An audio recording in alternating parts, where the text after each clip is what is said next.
Oh yeah, sorry, that's my bad. Okay, there we go. I've restarted. I apologize to all the viewers. Thank you for your patience. I restarted my router. We lost 10 viewers because of that. That's great. Um, Oh, that's what happened. I restarted my router. Aynı sakın. Uh, there just may not. This just may not be the day for this, but we'll do our best. Uh, anyway, the point I was trying to. We're back. Everybody's back. The point I was making was just that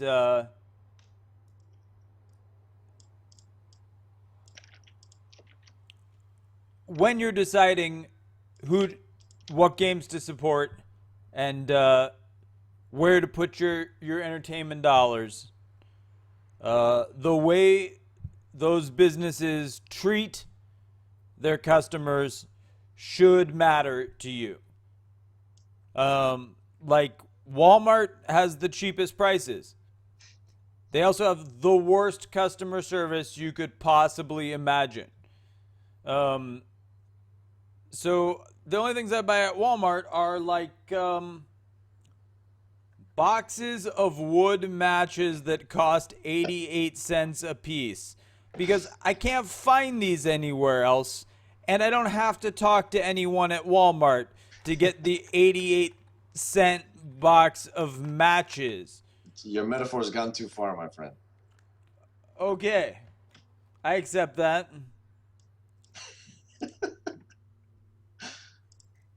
Let's get into some Star Crusade, man. Okay, I accept that. Let's put together a deck. Let's see what modules you got. I don't even have the basic modules for some of the classes because I didn't play the initial unlock game.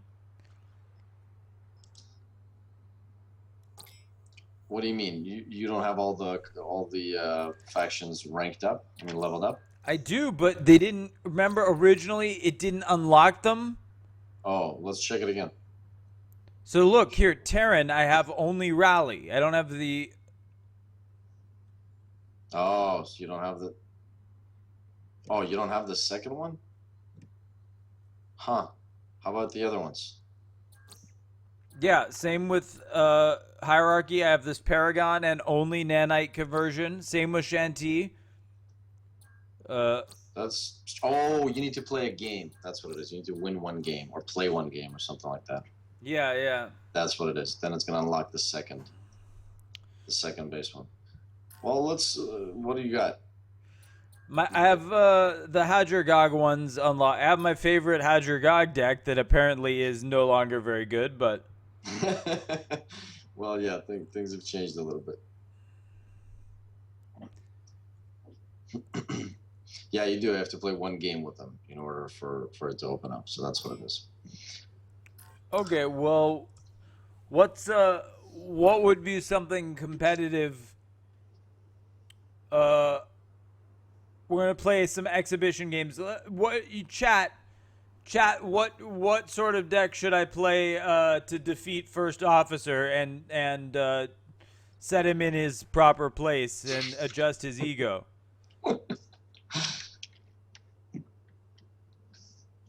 You want to see Consortium Merc Rush? Wow, that's pretty old school. Wow, Misaka got today from 20 packs, one Paragon, six Epic modules, and one Paragon module. Jeez. Wow, that's very good. Very nice. Consortium Merc Rush or Dislocation Consortium or Anunnaki from our Janine Anunnaki, unsurprisingly. Yeah, The well, reason, Janine, you have those missions is so that you play some other factions. I have only redeem contract, and then I have this epic and paragon. So I have to win a game with old school consortium rush. Well, what So do you have? You have Trader in the ranks? What is that? Let's take a look. yeah, I've trader in the ranks and incentivized recruitment and redeem contract, but I need to unlock whatever the secondary one is. Well, we could get incentivized. We could use incentivized recruitment. Try that. Although Okay, it's I kind mean, of I could pricey play now. one quick rush game. These games, the rush games tend to be fast. So I could play one quick rush game and unlock the other one, I guess. Yeah, no, for some reason, Trader in the ranks is not getting a lot of use. Maybe it's too expensive. Definitely not Control Hierarchy for a quick game. Well, Naki Turbo Removal? What is that? I like the sound of that. well, Mighty let's Gong. What is you that? guys discuss what we're gonna try to defeat First Officer with, and I'll play a Consortium Rush game. So I don't. What was First Officer playing last night? He was playing Shanty. He was playing. He I'm was just playing. trying some weird He things. was playing like Mad Mutation Shanty, Yep. with like hordes of things developing to If it gets lucky, right? It's to kind of interfere with my personal well-being. So what are we gonna use to stop that? um, the guys are talking about a new 25 card Red Owl Ethereal Enlightenment deck. Red Owl is this card which has given me heart palpitations combined with Anunnaki because the Red Owl gets an extra attack every time you activate a module. So Anunnaki give him True Believer, give him huge stats, and then attack several times with him, which I don't know how I feel about that. But you need, so Arginine, you need that card, right? Without it, it just doesn't work. Without Red Owl. Oh yeah, Brigands of Arcturus are now different, as you can see. Yeah, they were just in this deck Everyone pays one way or another. previously. Oh yeah, so you're dealing with Stop me now. Shanti Rush. This guy dropped an empty, a bear attaché.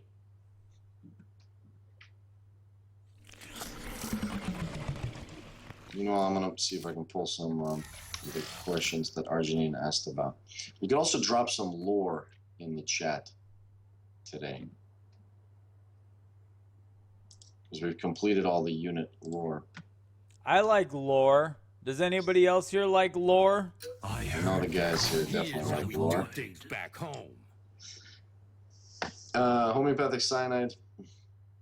Since I caught your question, well, I don't want to cap necessarily psychic charge to be max supply, but maybe like True Believer will be capped by max supply. Vendetta Battleship. All right, let's find out. Let's drop our first lore of the day. I love. Isn't it Vendetta? Oh no, it's Battleship. I do love Vendetta.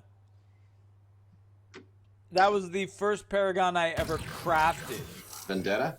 Yeah, I All right, let's find out. About actually this. crafted it from scrap. Forget the data. Give lore. Okay, here we go. Star Crusade card lore final. Let me just open it up here. Well, the reason why we didn't release it yet is because we're localizing. Oh, that's actually a thing that I wanted to ask Chad about.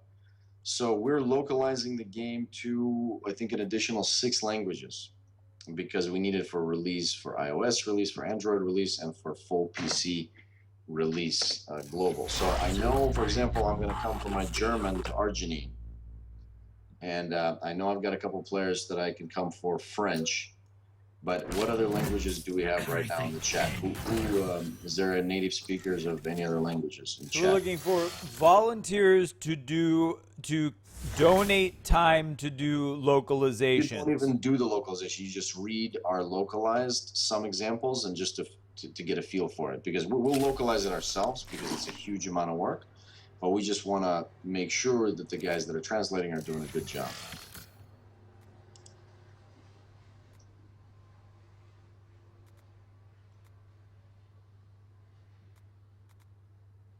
Let me find Nimrod Vendetta. Oh, Arginine, Ethereal Enlightenment, separate issue. That probably needs to be tweaked another way. But True Believer Cap is its own thing. It just always makes me uncomfortable when people add +20, +20.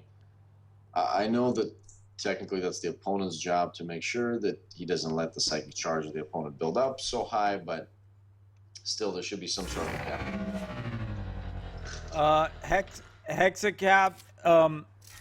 I don't speak Russian, but any new promo codes is English, and I do speak that language, as it turns out, which you may not be able to tell by the fact that I'm speaking English right now. If there are, maybe some promo codes or something like that. Yeah, we'll have some promo codes. I think that that both Alex and I can agree that you have to stay to the end if you want those. Well, not to the end, but at some point during the stream for a very limited time. You know how that goes. Oh, Nano DNO, thanks for joining us. There should be some promo codes that are available. I don't know which ones, but you can find it on Steam and or other forms. And today we'll do another promo code for this stream. Well, as it turns out, this random guy's old school consortium rush deck still pretty good. There you go. Not to mention I have a 7/6 screen Soul Devourer on board. There it is. Mighty Kong. Yeah. So the mobility, we do always want to keep an eye out on mobility. There's some like Red Owl and a few other ones. Yeah, we'll be looking at that. Okay, so what do you guys want to see? Now I unlocked the consortium. Mont, no fair. You totally speak English. No fair circumventing my language handicap. You totally speak English.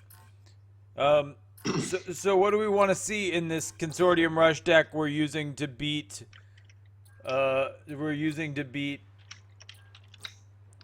First Officer?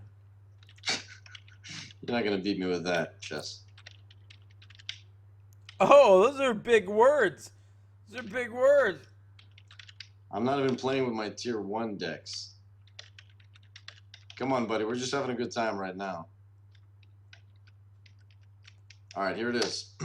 so here's the lore for Vendetta Battleship. It was one of the most effective and harrowing maneuvers in EarthGov naval history and one of the bravest military actions in living memory. The Vendetta Battleship Kurma took up an assault vector on the enemy flotilla and charged. As the Kurma flew, enemy fire was drawn from the Kurma's sister ships and directed at her own hull.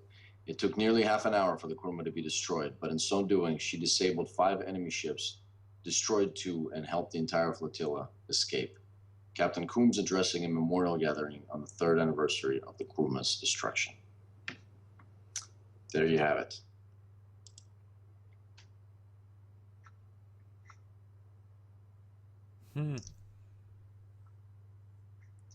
Now you know about the Vendetta Battleship. We're also going to be adding some events and some comics and some kind of ongoing, consistent stories to the game pretty soon.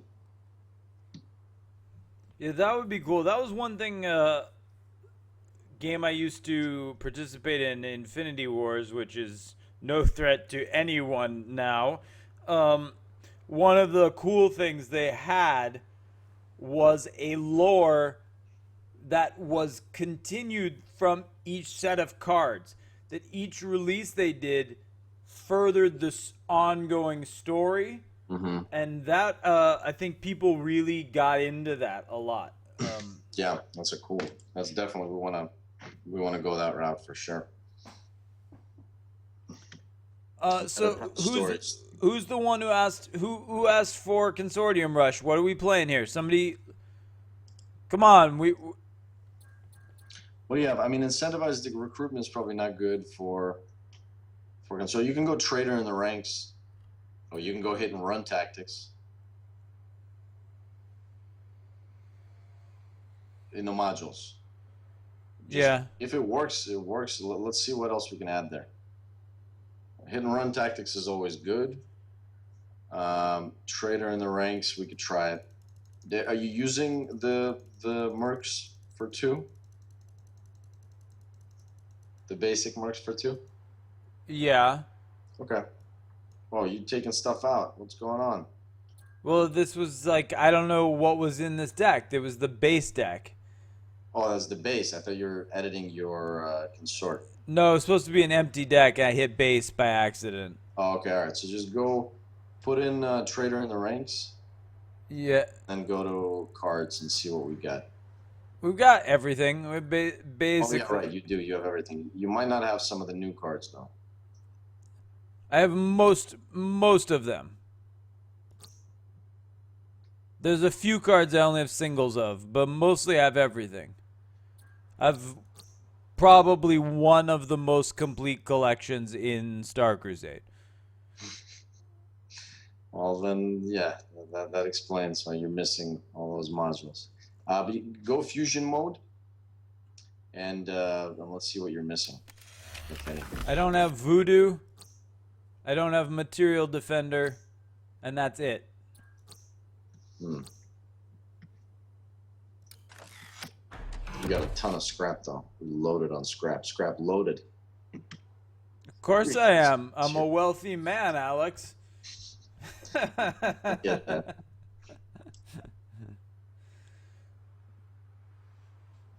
All right, you guys, come on. This is just for funsies.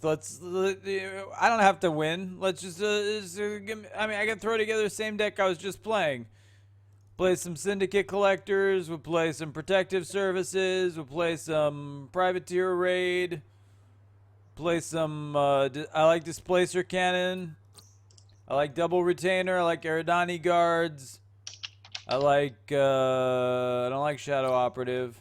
I like Battalion, Portal Master. I like Neutralize. I like Recruiter. I like Veteran Advisor. I like one of Spy Network. I like one of Eridani Legion. And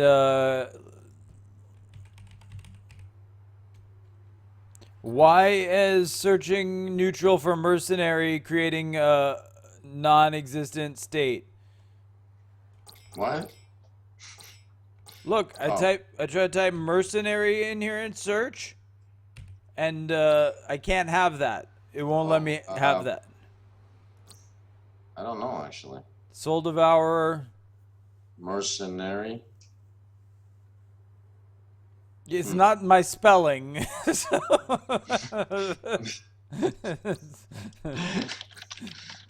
Yeah, that's true. I think we might have broken it with last patch or something. Try to type in Merc. No, still doesn't work. Oh no, I'm looking at modules. Hold on. No, it's working. You just it's working for me. Just type in mercenary.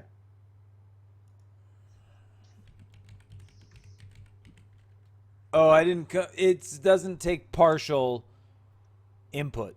That's the problem. Maybe not. Yeah. You need Shadow Operative according to chat. I hate Shadow Operative. I don't think it's a good card. Hey man, I think you should just do what the chat says. I play Shadow Infiltrator. I don't. Eridani Sergeant is mediocre. We'll play a one of Displacer Cannon. We'll play While you're putting the deck together, so Mont, you're number 10 last season. Number 10. All right, you guys. Just for you, we'll play Shadow Operatives, even though I don't like them at all. Here, I'm just gonna put in chat top 10 because Mont was asking me about it earlier. So that's how the top 10 went for last season. Hey, Ozrim, how are you?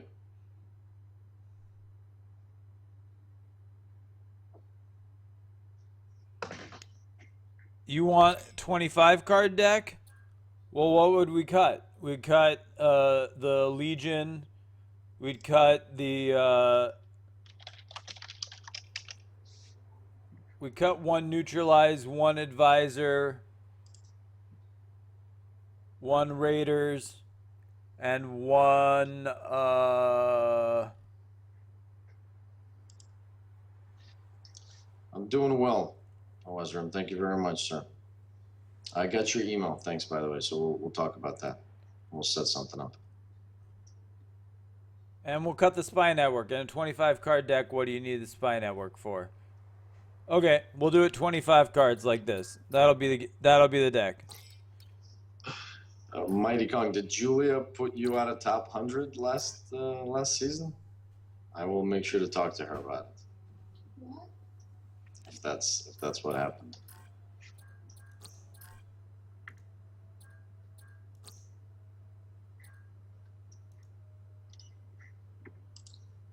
All right, so just, you already invited me, huh? yeah, exhibition games with the developer. That's what happens when you get to be really, really cool in life, like me. All right. Well, I caught my starting combo, so I don't know. I don't know how that's gonna help. Oh yeah.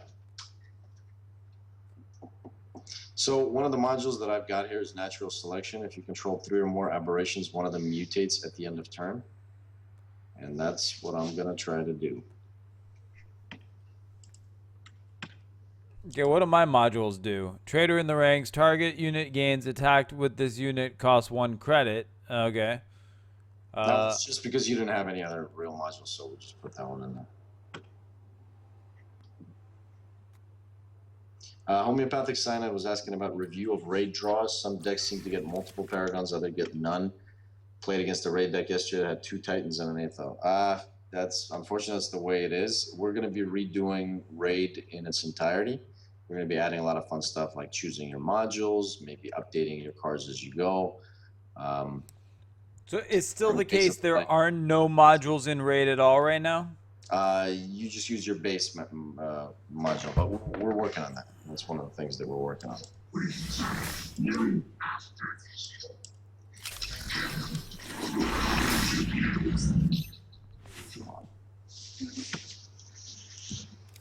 So homeopathic cyanide. So yeah, we're going to be working on raid quite a bit. That's coming. But in terms of like the drops, what's happening, you know, that's all random. Our game doesn't really have any pity random. It's all pure random, which can sometimes be pretty brutal, as you know. All right, so check it out. I'm gonna do this, and then I'm gonna do this, and then one of them is gonna mutate. Well, you're seeing this probably not live, but you'll see it in a moment. No, I'm seeing it completely live. There's no delay on Skype. Oh, that's right. Yeah, of course you are seeing it live. But I have to tell you, you're a horrible person for doing this. No, I get it. This is the thing about this deck and that's the other thing that we're thinking about is adding more units that mutate for the Shanti, because they've got quite a lot of ways to use mutate, but still not a lot of. One of the things we're thinking of doing, for example, I'll give you a preview, is the Carnivex Brute. That guy who has a soak 1, if you mutate him, we're thinking of bringing back the ability to stack soaks on that guy through multiple mutates. So you can mutate him twice, and he'll be soaked 2. Yeah, but the sentiment, the overwhelming sentiment was always that Soak 2 was ridiculously OP. Soak 2, yeah. Well, it is. It's tough. Well, that's why we have the Slicer in the game, and, you know, use them. Use them or lose them. There was a time when I decided I was going to start playing Slicers because no one was, and I thought it would solve me some problems. But the thing is you always get the Slicer when you don't need him, and when you do need him, he's not there. Well, I mean, nowadays I don't really see Soak too much in the meta. And so, you know, same as Armored, you know, we've got plenty of things to deal with Armored units, but they don't get used that much. So we'll be buffing them up. Yeah, Wazram, me neither. We haven't done something like this, but we've got a few local stores that I also wanted to do. And so, yeah, just want to do fun events like that. Mont, your promo code expired? If it did, we're gonna extend it.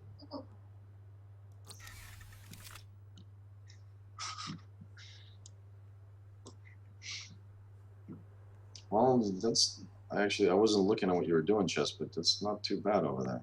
Yeah, it's almost like I know how to play your game. Alrighty, hold on.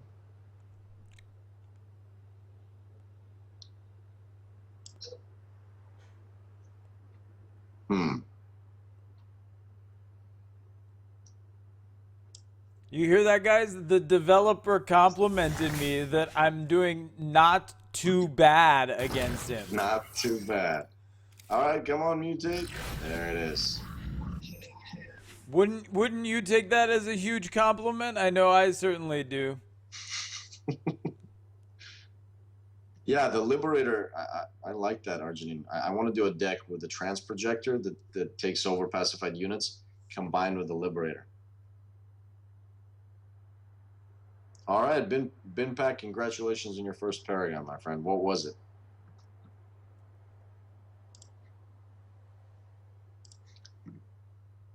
Target sighted.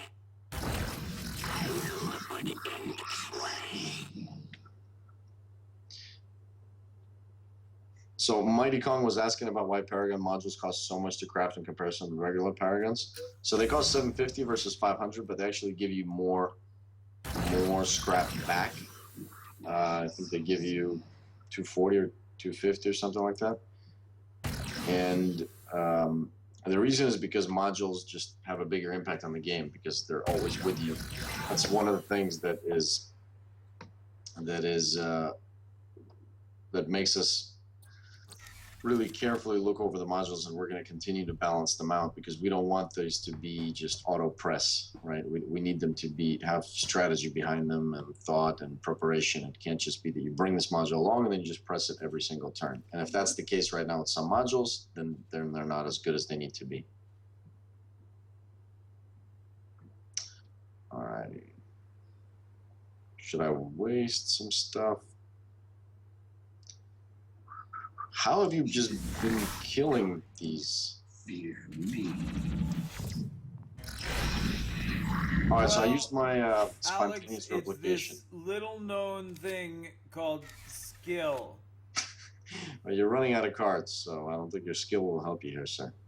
You're running out of vaginas, but you don't hear me saying anything about it. Well, all right. You got me there. Rosemarine caught a Paragon on his 134th booster. And I think we're going to do a special promo code to celebrate that. Wow.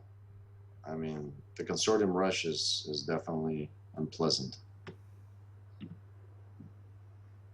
Well, Arginine, anyway, I want to experiment with that Liberator thing. Because you can bring a bunch of nullifies, right? And a bunch of pacifies and still not make it the hugest deck, maybe a 30 or 32 card deck as opposed to a 40. And seeing what we can do with it.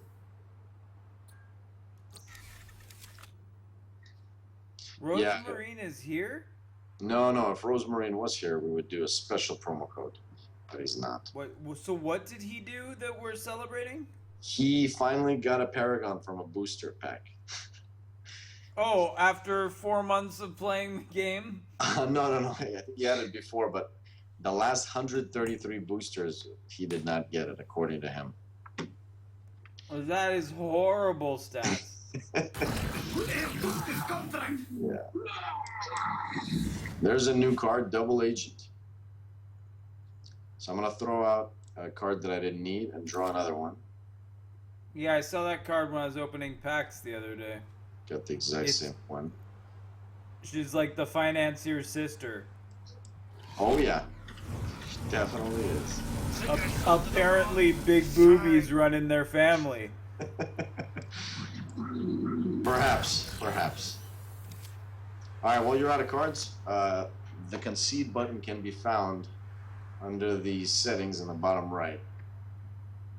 But you do have 12 energy, so you could put Trader in the ranks to my Brood Ravener, for instance. I have been putting Trader in the ranks on your cards, you just haven't been noticing. Oh, there it is. I have credit. You son of a bitch. Well done, sir. And I've been doing stuff like that to you, too. Mighty Kong, the 2 cards that were added, yeah, they were added to. We want to try to find like interesting ways to kind of solve old problems and help deal with new ones.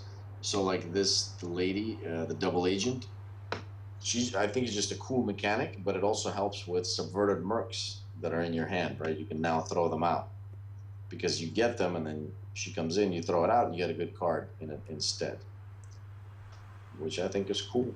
Yeah, or those guys you get from the Hazard Gog. Which guys? The the revenge guys you get from the Yeah. 1/1 mobilities. Right, right. I don't know, should I mutate? Just break this guy down. And then again. There he goes. Oh, damn it, I forgot about the credit thing again. It's pesky. Oh, Mighty Kong, I'm glad you like that actually. So that's kind of what we want to do. And besides that, we do have an expansion that we're working on, which is going to have a bunch of new cards, going to have a theme. It may or may not have a new faction, the Braxians. I don't know if we're going to be able to do that at the same time. But we also want to do the double types so that Shanti finally gets some massive units and can do some support Merc or Aberration Massive, and just combinations like that. Yeah, homeopathic cyanide, in general, we always want to keep an eye out and make sure the meta doesn't go too much rush or too control. It's got to kind of stay in the middle. We got to see a variety of decks. We want to see 25, 30, 35, and 40 card decks. And because we have modules also in terms of the long-term plan, because we have modules, we can add, it's a cool way to impact like a whole series of cards or a whole host of abilities. Like we could add a module that's going to do something with screen or something with soak. Yeah, I mean, I have to I kind of expected you guys to do more dynamic things with modules than you chose to do. Well, there's some, right? There's some of that. Like we've got some modules that are based on you doing setting up specific events, like natural selection even. If you control 3 or more aberrations, one of them mutates. A lot of the more, what happened is a lot of the more interesting modules, the one that require you to set something up, are difficult to set up. And so you end up just using the simpler modules. I think I'm just going to lose my guy now. Yeah, but I mean, I thought like I feel like there was just a lot of unexplored ideas in terms of like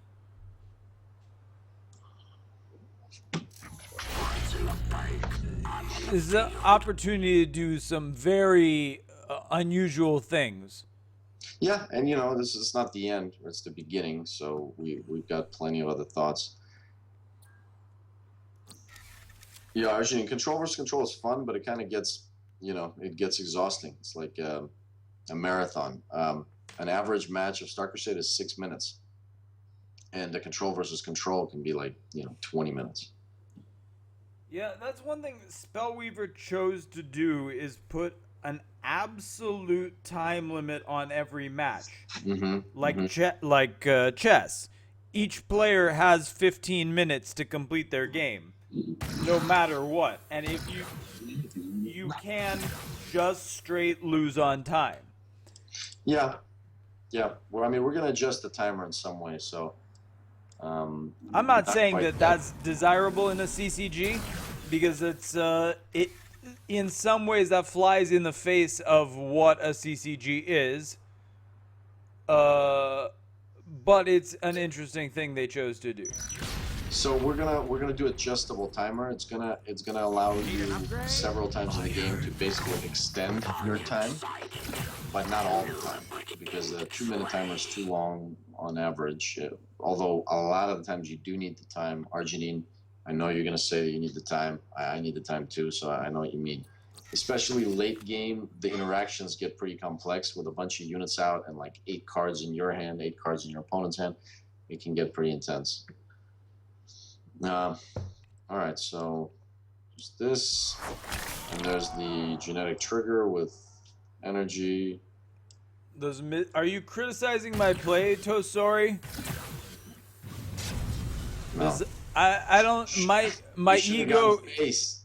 my ego is fragile and can't handle this sort of criticism. Let me also answer the question about. So what do we get? About mobility. Mighty Kong was asking about concerns for mobility. Yeah, we want to keep an eye out for mobility on all. On basically, it's an amplifier. It's a big amplifier, so it's hard to think about mobility next to every other card. But that's kind of what we have to do every time we release something because it's an immediate amplifier. What other lore do you guys want? I would like to know where Sanbara's other glove is. So that would be some consortium lore. I wonder if there is some stuff about the glove here. Let's see. We could just do a search for Sanbara. Sure.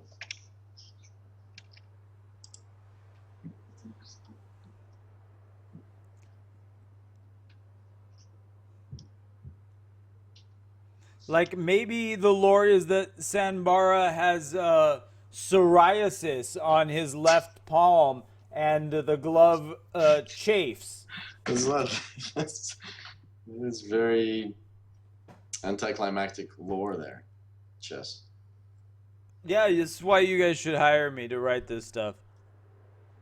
Yeah, Mighty Kong, about mutate and force. We were thinking about that long ago, like years ago, basically. We just couldn't find a really something that wouldn't be more confusing. Chess, they're talking about the fact that mutate, when you have a unit that has a mutate ability, it's not the same as if you mutate that unit. So, one ability is to be able to mutate something, and another ability is to be mutatable, kind of like that. So I have never found that confusing. Yeah, neither have I, but some people definitely have mentioned that. Like Force was playing the game, and he was just having the hardest time understanding mutate. It just says mutate : blah blah blah.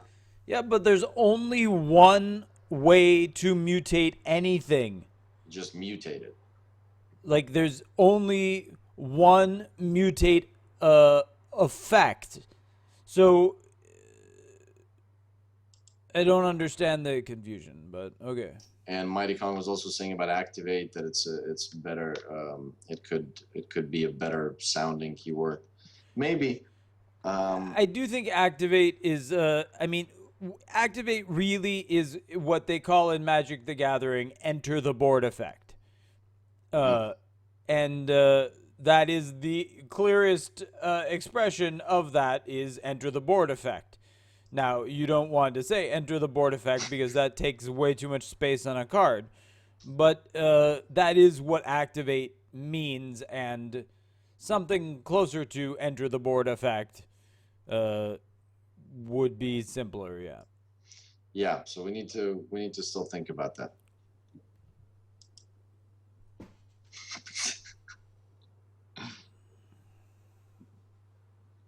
Thanks for hanging with us, Fuel Guport. Yeah, thanks for being here. If you like the stream, please follow. Come see us again sometime soon. Thank you to everyone. Looks like we got about 40 viewers right now. Thank you all for being here. On behalf of myself and First Officer, we appreciate the.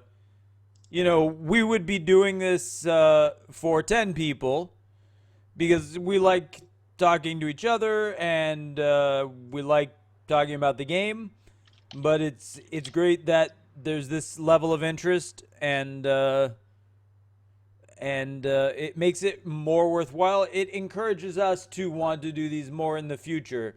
That that at this stage in the game we can generate 40 viewers, that means at the next stage of the game we could generate 100 viewers doing this. And so it's your presence here contributes to there being more of this in the future.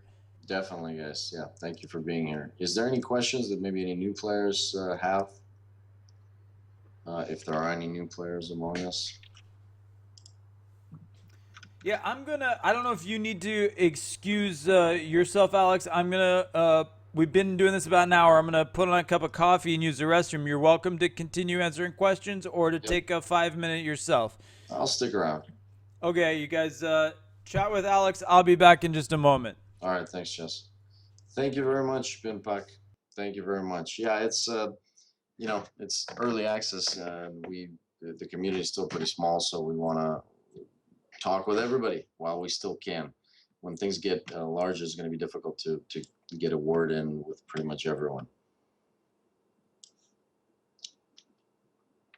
So yeah, so I know that there's some rough spots in the game. Definitely, we're aware of them. We're working on a lot of them right now and simultaneously. I'll probably do a little recap, kind of what we've been doing the last month and what we're planning to do soon. Oh, transform. Oh, look at that. Arjun gave us a whole bunch of transform, transduction, and conjunction. That sounds like the funnest way to multiply bacteria. Am I right, Arginine? All right, meanwhile, what other lore? You guys want to find out something about new units? I will post it and I will read it for you in an awesome sounding manner.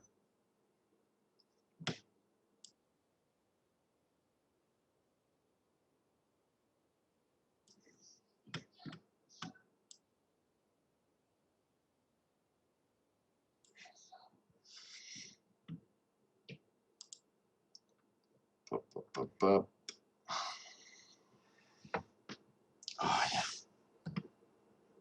Replicant. Oh, okay. Replicant. Let's look him up. Your genes are fresh. Alrighty. Replicant. Really, Volzhanin used to really love the replicant. All right, here it is.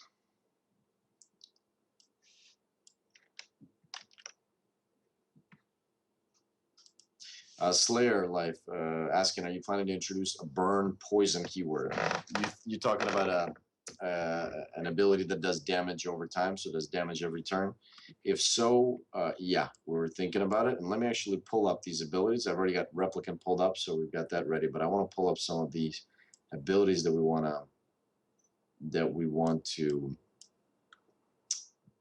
put into the game. Arginine just started a new thread, I think yesterday, about potential new abilities to put into the game, and so we can add that to there. Let me just find it.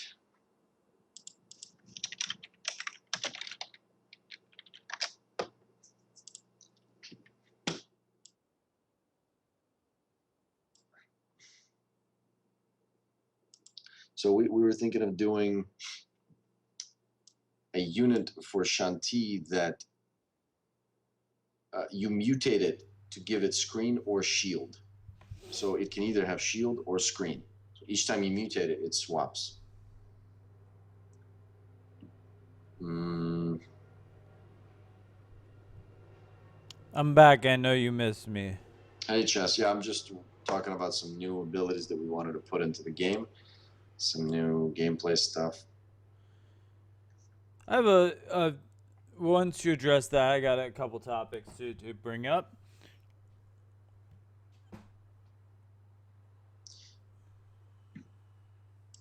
Go ahead if you got them now. Well, I heard a rumor that there may be a cash payout tournament later this month. Oh, yes. And I'm wondering, is this an invitational tournament? Is this an open tournament? Is there a cost to participate in this tournament? And over what period of time? What format will this tournament be in? So we did a couple tournaments. We just did one, I think, this last weekend. Mont was actually the caster there, and it went really well. And it was an open tournament. I think there was like 60 people. Mont can correct me if I'm wrong, but it's an open tournament. That one was for mainly for boosters, and I think there was like $100 cash prize or something like that. But we did a tournament before that with a maybe 600 or 700 cash prize, and I think we're gonna do the next one on. I told you on the 13th, but the 13th is a Friday, so it's actually going to be 14th and or 15th, Saturday and Sunday, so 2 weeks from now. And I heard a rumor that you might be able to be involved in streaming the event in English, because we're going to have two streams. We're going to do the Russian stream and an English stream. Yeah, absolutely. I'm looking forward to that. This will be the spot for the English language simulcast of that tournament. Yeah. Excellent, sweet. Yeah, so we'll probably do some sort of cash payout, some sort of a booster payout, and we'll also do a card back.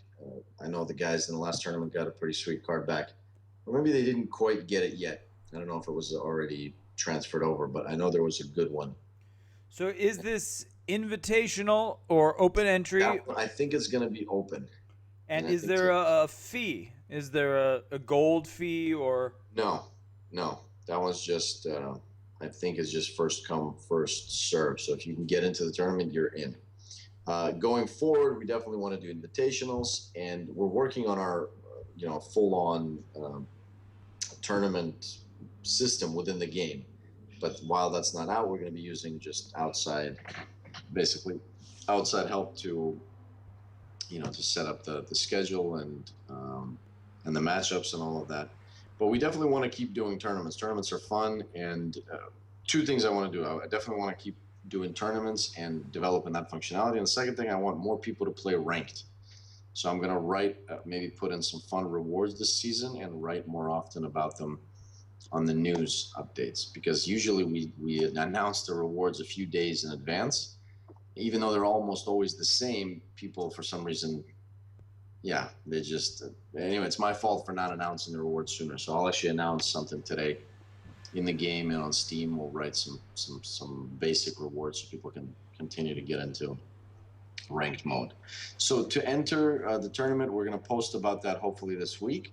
It's going to be, I think it's on an outside site where you just, I don't know, you just put in your information and they register you there. And I think so. Mon said there's 45 participants, and we had 70 viewers, which is great. But it was only cast in Russian, and also I don't think there was any Western participants at all, because we didn't advertise it. So we'll do that now. So we'll have basically our worldwide player pool will be able to participate, and we'll announce that as soon as it's ready. So hopefully next week you'll have a couple weeks to practice and prepare your decks. I think the format is, again, Mont can correct me, but I think it's best of 3, and the finals, and maybe the semifinals are best of 5, or maybe just the finals are best of 5. I think in the last tournament, you just get the card back for participating. And I don't know if that's how we're going to do it this time, but I like that. So I definitely want people. But it filled up fast first time. It was only supposed to be a 32 player, but we got a lot more participants, so we expanded it. So we'll probably do a similar thing. All right, so I'm glad we covered that. Let me introduce something else to this discussion that I think the people here might enjoy as a topic. I mentioned to you that I've been playing this other card game, and one of the things I find interesting about their design is that there's basically no bad cards. They're basically, in the way they've decided to design their set, there is no card that you can look at and say that's an unplayable card.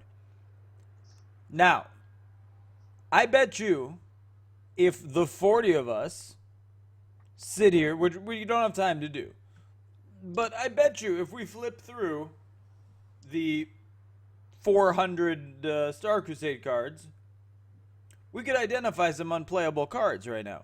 Let's do it right now. So this is the discussion, everyone here. The discussion is, Alex and I have had this private conversation because he and I are in communication outside of this. We're friendly and we talk about game design. We both have an interest in that. And he doesn't want there to be unplayable cards in the game. So let's start identifying cards that are in a state that have no place in any deck. Yeah, go ahead, guys. What do you got? What are some cards that just don't get used? All right, auto repair protocols and modules. Right away with the modules. Okay, I would say for the sake of sanity, let's limit this to non-module cards. Modules is still very much a work in development. Modules still need tuning. Modules have other issues and are not available to everyone. Let's talk about the entire base catalog of cards, which is a lot of cards.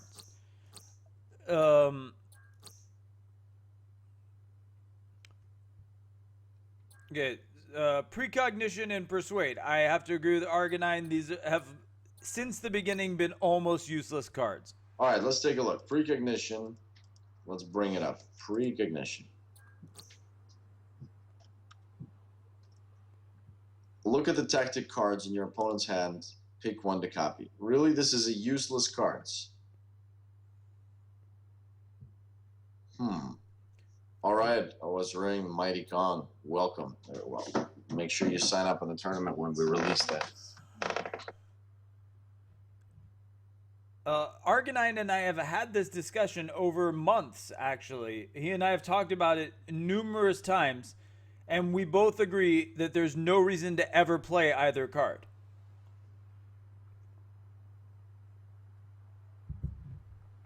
We lost you. Lost your audio. Why is that? It's because I'm talking to myself. I apologize. Can you hear me now? Yeah. All right, great. So precognition. I don't have the stats on it, but it's here. It's on the screen. There's no way that we can call this card useless. It actually lets you see all the cards in your opponent's hand, all the tactic cards in your opponent's hand. Now, maybe it's too expensive, but in terms of the actual usage of it, I think you could definitely find that useful. Okay, but let me give you counterpoint. My favorite deck right now, 30-card deck runs four tactics in 30 cards. Okay, fair enough. So this is this is a tactic-specific thing. All right. So this is a waste of 2 resources if you're playing somebody who's not running tactics. Okay, I wrote that down. And same with Persuade. If you're playing against a control-heavy deck, they may have 6 units in their deck of 40 cards. Okay, Persuade.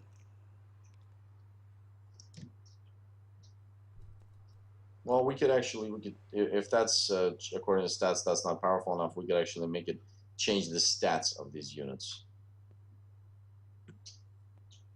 I think the argument is not, in this case, that they are useless. The argument is there's always a better card for the slot. Mm-hmm.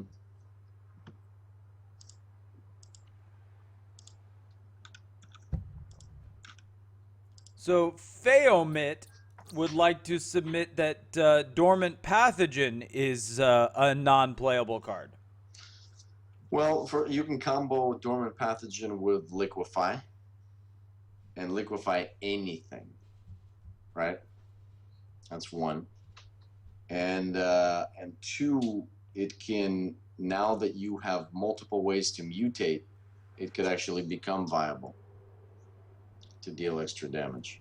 Yeah, I think because Dormant Pathogen is comboable, it saves it from the non-playable category. I would have to agree that because it has combo potential, it remains playable. I would suggest everybody's got some. What we're getting right now is a lot of faction specific stuff, guys. Where I would honestly like to start is neutral creatures. Because my guess is there are more useless cards under neutral creatures than anywhere else in the game. I found yesterday's a brownie on the table, so I'm just gonna make a little noise while I take it out. Just a second. Arginine was asking if I have food, and apparently I do. So I just want to say, and I think the Mighty Kong also commented, which is kind of my thought, which is it's a tech choice, not an auto include. The way I don't know that saying that every card, no card is useless. I agree with that. No card should be useless, but I definitely agree with the fact that not all cards should be auto include. By definition, the fact that we have 400 cards, so you can only bring 10% of them, usually much less. So there's no way that they're going to be all auto include. And I think that, in fact, if we have less cards that are auto include and all of them are context specific, deck specific, and opponent specific, I think that'll be the best. Because if we really want to bring deck building back as opposed to just net decking. And with the modules, that's exactly what we wanted to achieve. So let's go through the neutrals and let's see if there's actually some cards that are just too weak to play. Well, I'd like to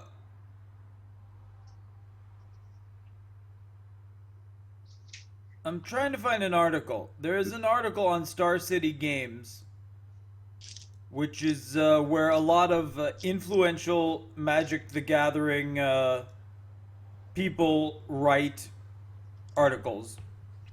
By the lead designer of Magic the Gathering, where he essentially says it's necessary for 40% of the cards they release to be crap. Wow. And he defends this.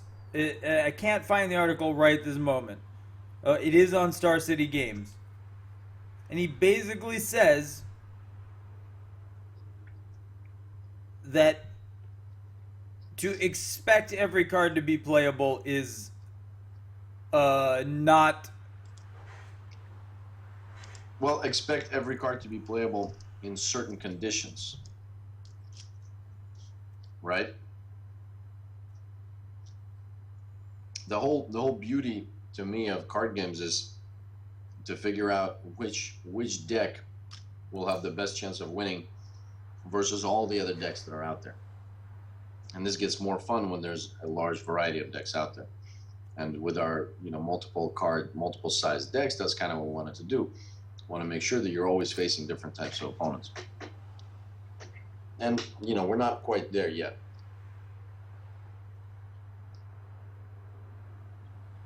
I'll just be known as the guy who eats snacks while doing interviews. Yeah, that's fine with me. For those at home. Right, that's the article, The Mighty Kong. He linked it there. Mark Rosewater's article on why bad cards have to exist. If you're interested in that, Alex, it's a good read. Wow, 2002? My God. Well, it's an old game. But, as a designer of a card game, you may find this to be thought-inspiring, thought-provoking. Very interesting. Yeah, thanks, guys. That is the correct article, I believe, The Mighty Kong, and thank you. How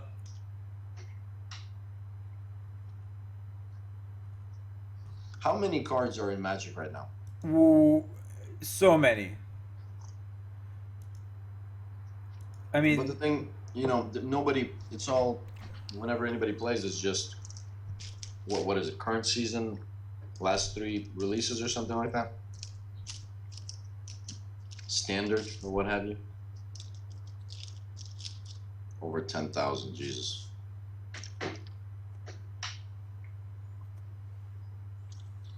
Yeah, homeopathic cyanide. Absolutely. I like that. You're suggesting that we add alternate use to tech cards. So, as an Okay, example to this, that's an excellent suggestion. hmm so for instance, we have a unit that destroys an armored unit or does damage, like disable, does damage to soak unit or something like that. So we want to potentially make units which, the Conclave Harvester, for instance, that guy comes out and deals damage to mercs, all mercenaries in the game. So if you're playing against a deck that has no mercs, maybe we'll give you some sort of secondary effect that you can have from that unit, so you're not limited to just that. So to make tech cards that are very, very specific, a little bit less niche.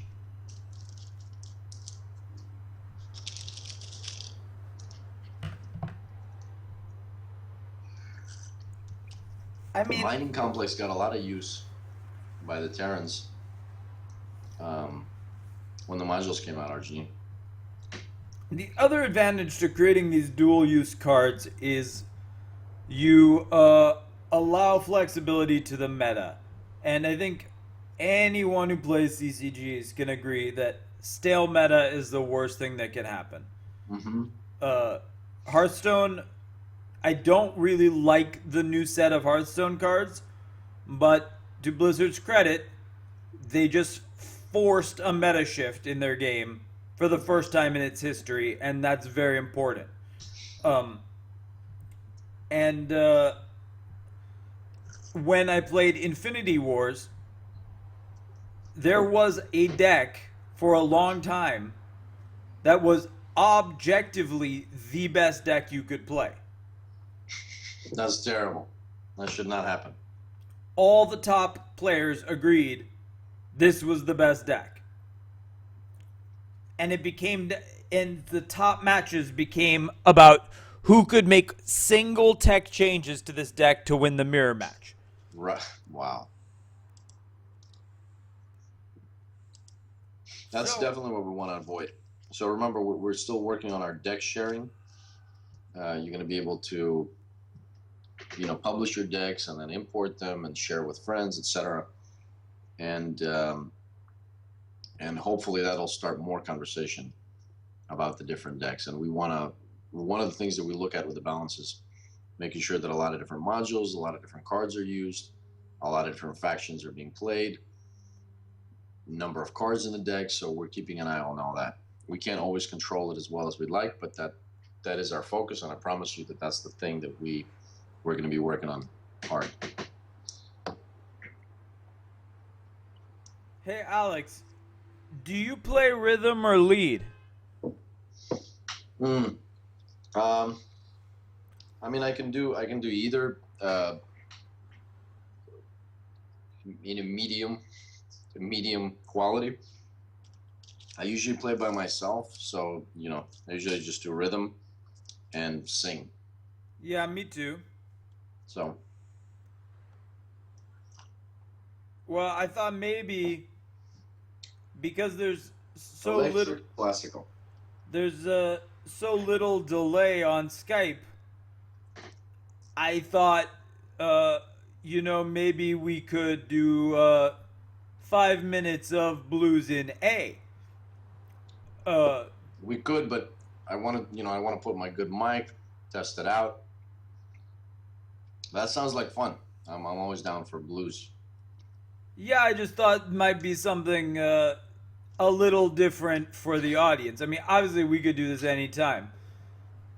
And I've been doing music streams lately because I'm trying to make myself play more.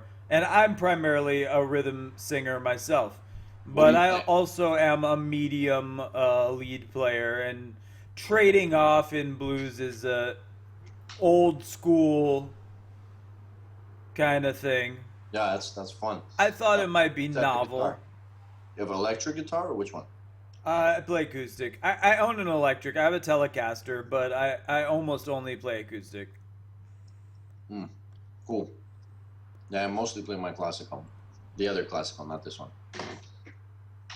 That's actually, I think that might be the first guitar that I bought, that classical right there. Like 15 years ago. For $100. Still with me.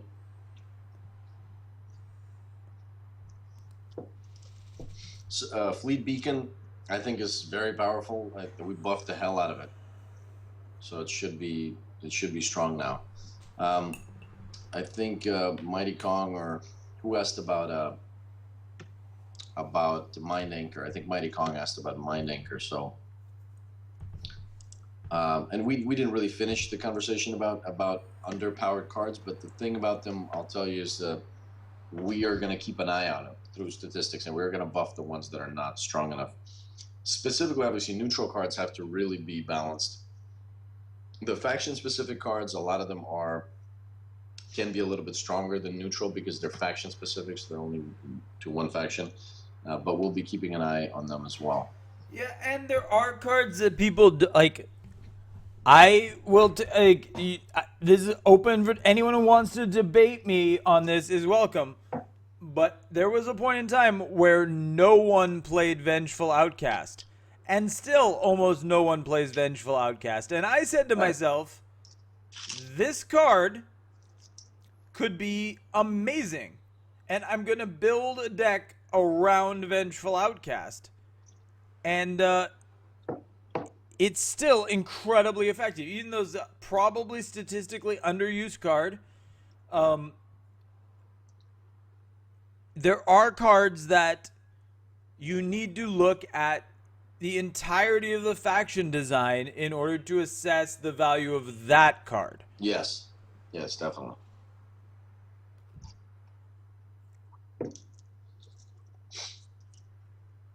But the modules, they will get plenty of tweaking. Modules are going to get more tweaking than cards. Cards, the really underpowered ones might get some tweaks, but the modules clearly still need a lot of work. So we're going to continue working on them. Clarity, GGTV, welcome. Since you said hello. Yes, of course. Welcome to everyone. There's it's nice of you. There's no need to, greet us in a 40-person developer chat, but thank you. So, Mighty Kong, about Mind Anchor. So, what was your question? That's like one of my favorite abilities. Decrease target by 1. All right, Janine, how often do I play Anunnaki? I want to get back to Anunnaki. I haven't played them for a while. I liked them for a while, but then I switched to a whole bunch of other factions. But to be honest, I'm not a very good example because I don't actually play as much as I need to play. Not because I'm playing other games. It's not like that, guys. No, it's true. If you happen to be Steam friends with First Officer, you'll see he's almost always logged in to Star Crusade. He just isn't playing it. Yeah, not always. Not always. I mean, I try to get a game in, obviously. I try to rank up as much as I can. I got to like 19 or 20 last season, which is not much, but...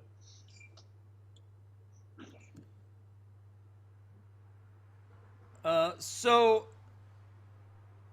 to keep the conversation moving, what can we expect in the next large content patch? What are the highlights of upcoming features? So, in the upcoming balance patches, we're going to be working on some modules, beefing up some underpowered modules and balancing them out in general. We want to make sure that you've got things that you could do with your energy. So we're going to be introducing new stuff that you can do with energy, whether that's through other cards or through other methods.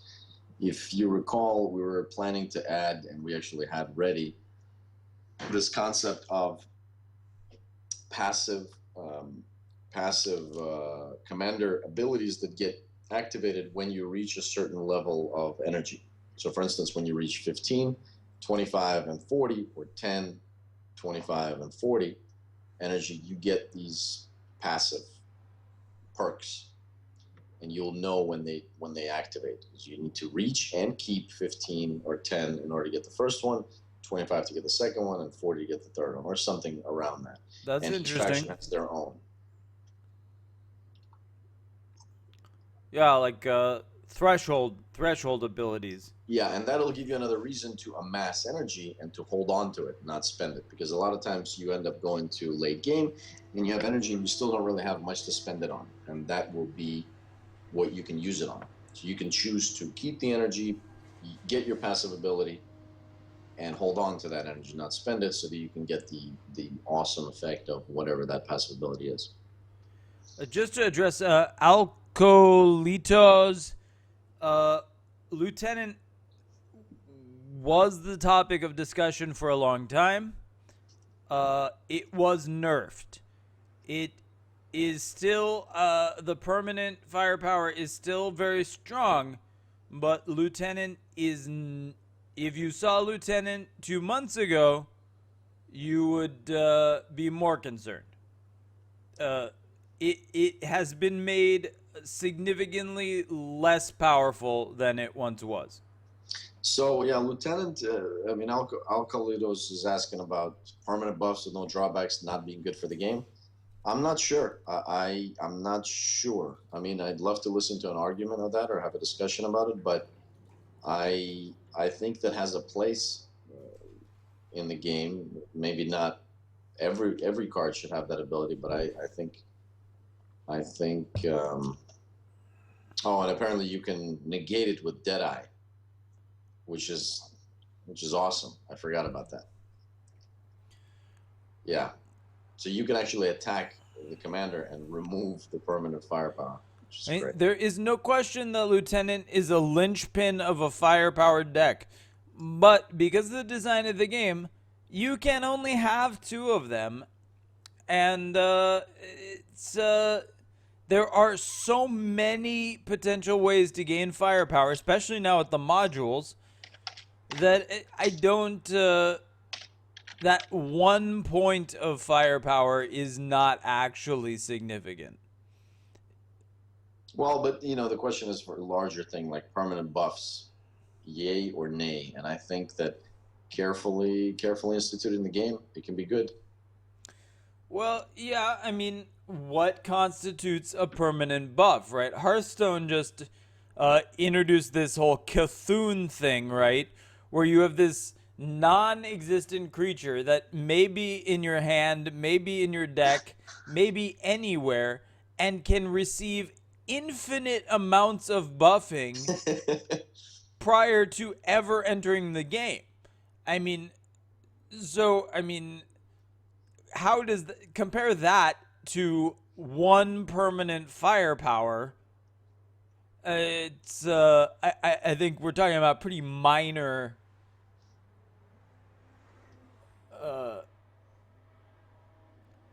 Well, I mean, it's not just the firepower. We can add other stuff like that. So again, I think carefully moving forward with these and carefully weighing it, not overdoing it, is definitely the way to go.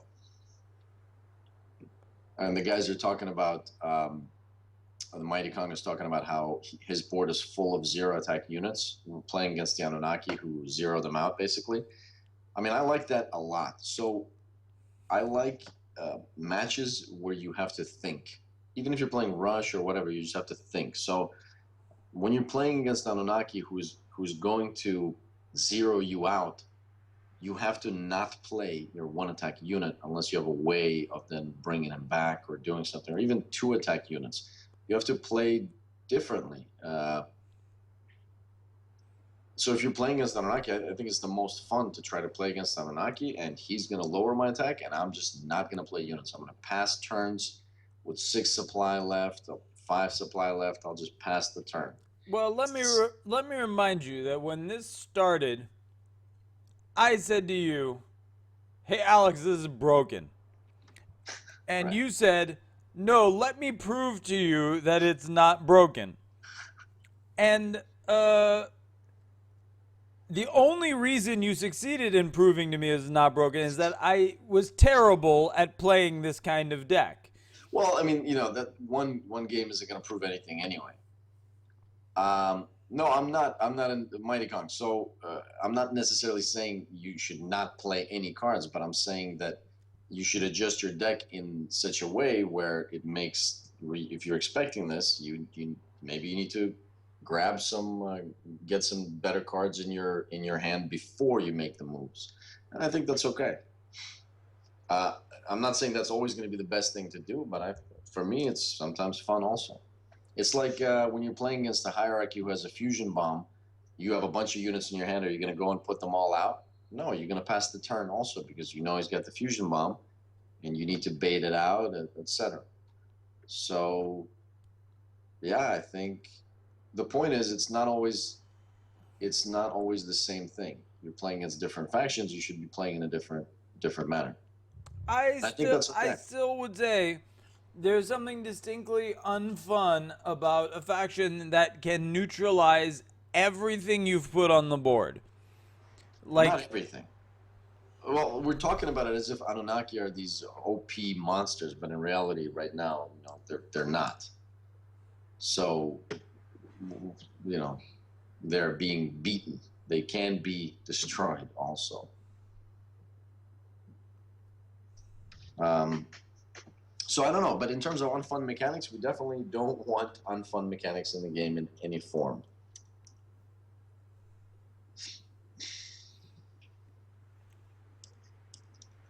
Mighty Kong, you're with chess on oh, this. look at that. Look, support. Support for Chespi's face. Meaning, Oh. yeah. So about the playing experience, yeah. I mean, the fun is the most important thing at the end of the day. So yeah, if you're not having fun playing against Anunnaki, that's not good. Um, I have fun by beating Anunnaki while they try to do their thing, and I also have fun playing as Anunnaki, zeroing people out. But if it's truly not fun for a lot of players, that's something we do need to address. Well, It's like more it's the same thing with importantly, discarding cards, how does this affect the new player experience? right? Because Everyone's experience, right? I mean, the whole point is to have a fun game. right, but So a player at your level, a player at my level, a player at Argonine's level, can say, or Azure Grove's level, can say, okay, I'm aware of this situation in the meta. I'm aware of how to play around this. I'm aware of how to design a deck to handle this. But if you're playing your first 25, 30 games, that's a and good point. you're Yeah. like, there's this faction that makes me useless, you're pissed off. You're like, this is not fair. Yeah, I get that. Okay, that makes sense. Well, we're right now we're going to work on our onboarding and tutorial a lot more because obviously what we have is painfully insufficient, and we're going to make videos, little tiny like 15-second videos explaining abilities, explaining factions, because in our game, factions are a lot more. Hold on a second. Oh, turn it off. Okay. Factions are a lot more specific, and they have their own kind of really unique design, more so than in other games where sometimes they can be, replaced for one another. So we might have a video explaining this exact thing.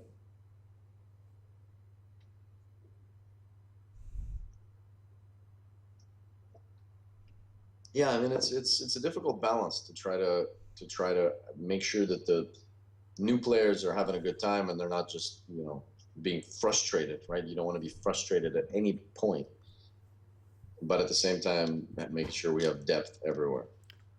What's the Matchmaking, Azure Growth? So that's a good point. Tighter matchmaking is all of this whole time. So we've done like experiments and little things with like sponsored streams and just smaller streams that are not sponsored but just supported, and we've done events, GDC, we did PAX, we did a big event, we did some reviewers, some interviews, and we did some traditional user acquisition. So we're starting to get into finally getting word out about the game. So hopefully this month we're going to get some new users, basically more every day. So the online numbers should start to get larger, which will help the matchmaking. What's the status on the deck sharing functionality? I mean, it's essentially a lot of the stuff that we've been working on is actually feature complete, but it requires testing and regression testing when it's integrated, because sometimes when we put new stuff in, we break old stuff. We're not the best at this part. So, and we've had some bad experiences in releasing stuff that broke other stuff. So, now we really want to be very careful with. Plus, we're now live on iOS in a few countries on iPad, and so when we make updates, we want to make sure that the game, can continue to play cross-platform.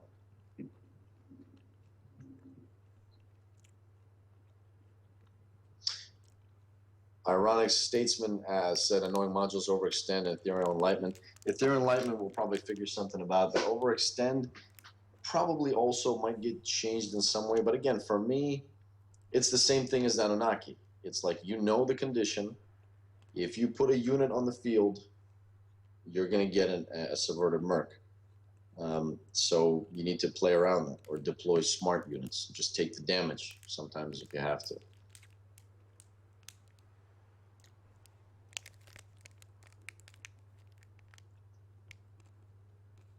Mm-hmm.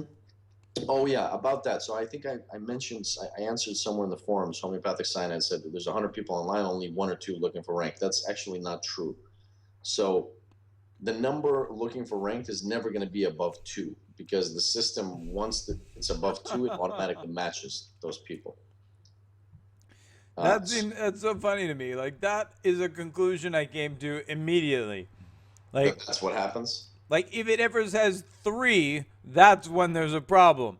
Yeah, like I'm looking at it right now. It was just 1-1, looking for ranked and raid. Now it's 2-0, and it's going to refresh again. It's going to be back to 1-1 because it's always, as soon as someone's looking for a match, they're sitting on a screen waiting. As soon as someone clicks the button, then they link up, and then it's back to 0, looking for games. So it can never really be above 2.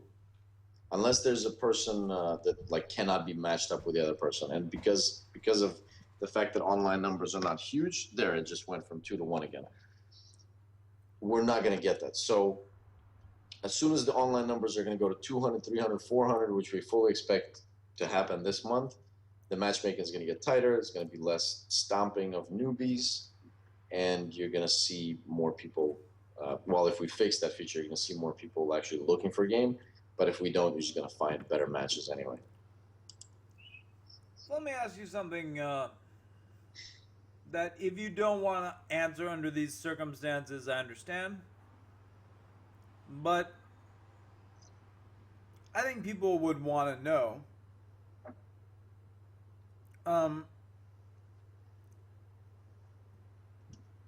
This is a very competitive market space. And I play anything except Star Crusade. I don't know.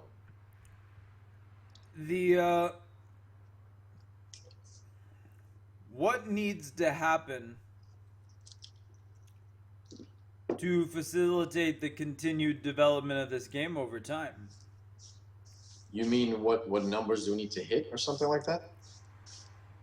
Yeah, I mean, clearly you need to do better than covering your overhead. Yeah, no, of course. No, we need to have many thousands of users online at the same time. But I mean, we're okay for now. I feel very confident that we've already got one of the best CCGs in the market, if not the best. I mean, it's certainly my favorite, but I'm not very objective. But the things that we've got planned, I am 100% confident it's going to be the best CCG. So we've got so many awesome things coming. Like we've got the different missions and different events that are going to take place. We got the tournament system. We've got the deck sharing system coming. We've got the comics and like stories that are coming, that are going to be coming.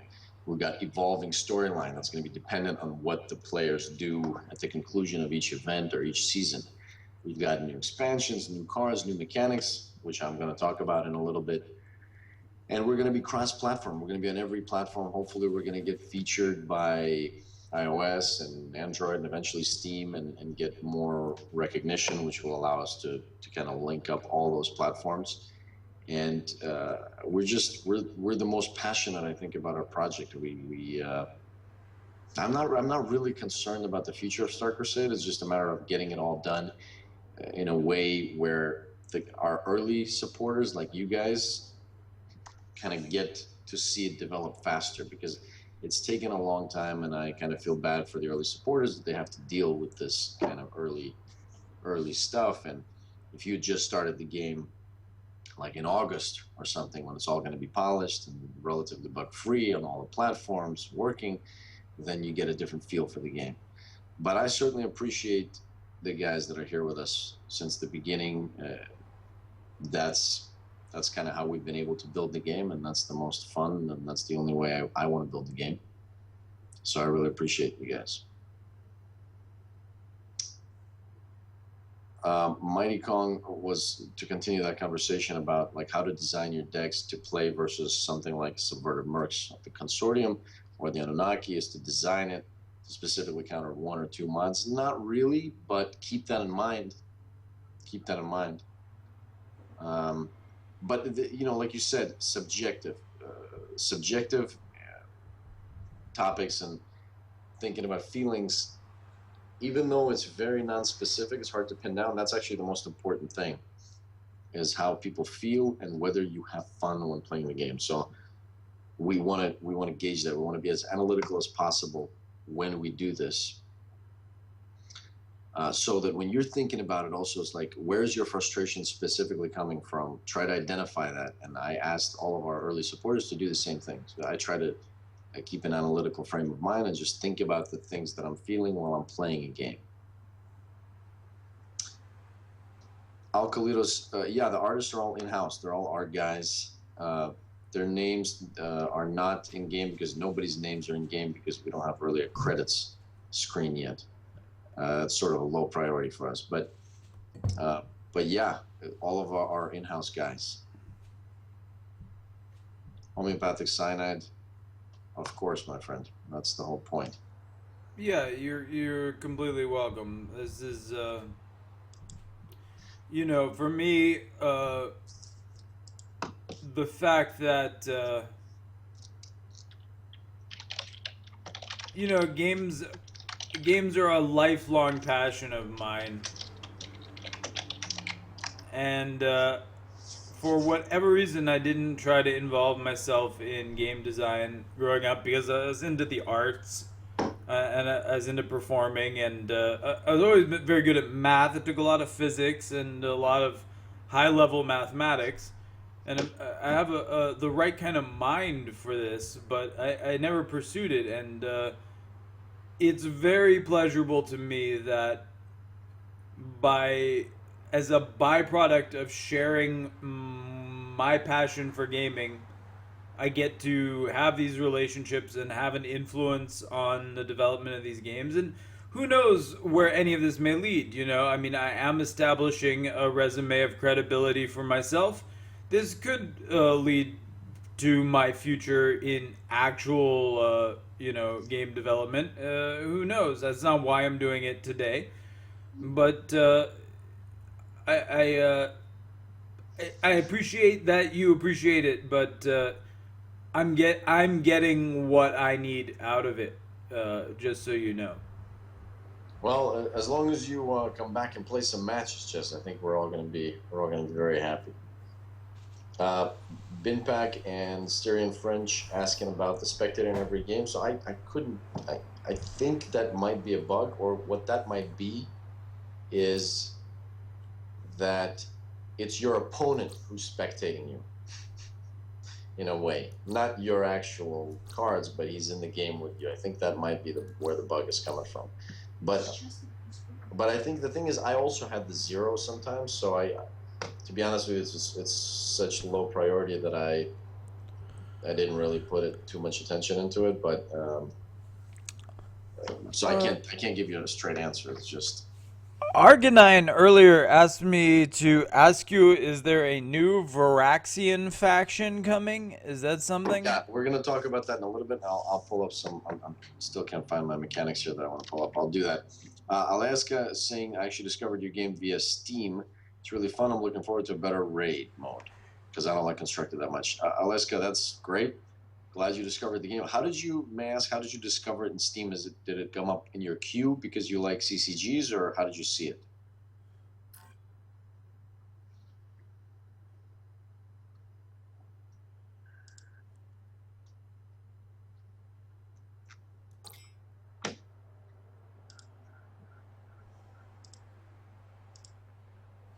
Yeah, I mean, generally, if you play CCGs, the Steam recommends other CCGs to you. But look at that. Our Janine is one of our most loyal supporters, a moderator on the forums, and a trusted colleague. Discovered the game via Chess Piece Face. How do you like that? Yeah, well, I appreciate that. That's awesome. I've I have a reputation among people who play obscure card games.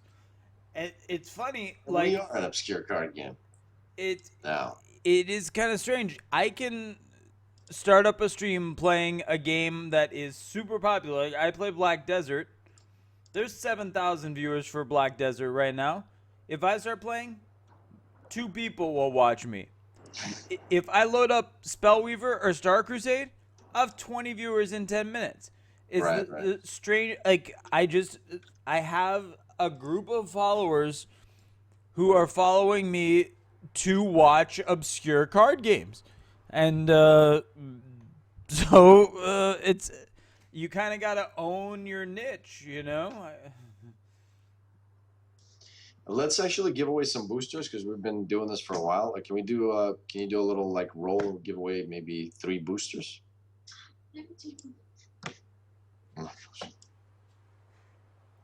I can do that.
So here's what's gonna happen, you guys. We're gonna give free stuff right now. I don't know why this says there's only 11 people in chat. That doesn't make sense.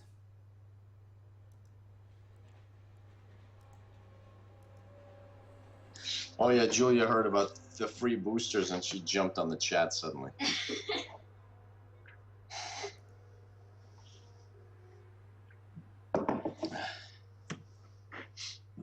For some reason, this isn't registering the correct number of people in.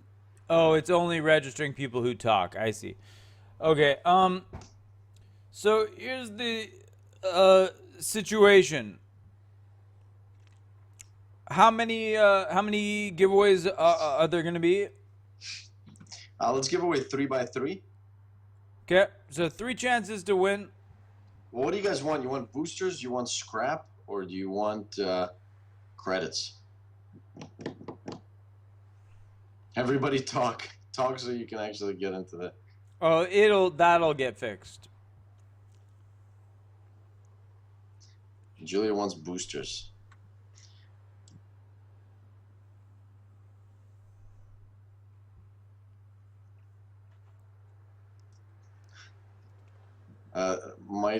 Mighty Kong, she's very sorry about that. She literally kept you from getting into the top 100. That's terrible. It looks like there's some sentiment for scrap, but I think most people want boosters because they need All right, well, them. we'll see. Maybe at some point I'll do like a 5-minute promo code that'll have some scrap for everybody. Okay, it does seem like boosters is a preference. So here's the situation. Man, look at all this conversation. What are you guys just sitting there quietly? You got to get into the conversation. Suddenly everyone's talking. Radbane modules can be found in boosters. Yes. So, if you want to win, you have to do two things. You have to be following my stream, and you can be the kind of shisty person who follows the stream just to win and then unfollows as soon as the stream is over.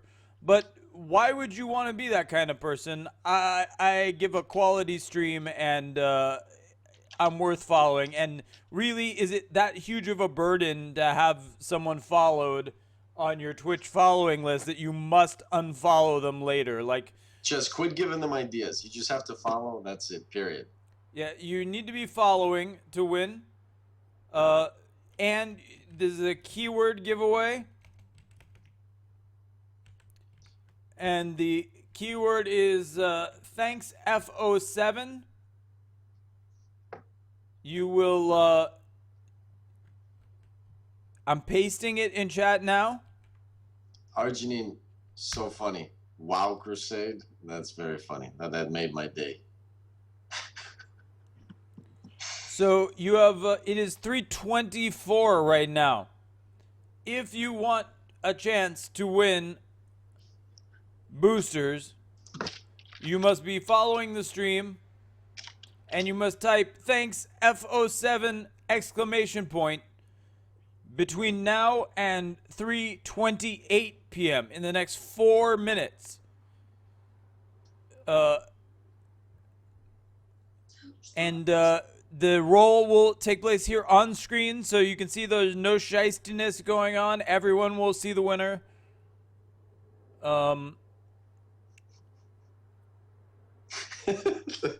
Mighty Kong said, thanks a lot, Julia. Julia demands busters, but everyone else wants boosters. We gotta get some busters in here. Ghostbusters. Yeah, exactly. The funny thing about that is, forgive me for saying so, but if what Julia really wants is boosters, she has more influence than anyone else. Ironically, it's hard to get. Hard to get. I bet you can be manipulated. Oh, I can, but you know, there's certain things that can be done. I'm not going to go into detail here. Hey. But you can see by the fact that she definitely enters these giveaways that she clearly is not getting enough. Yeah, but she's not entered this giveaway. You have to enter. You have to type in thanks F07 exclamation mark. Hmm?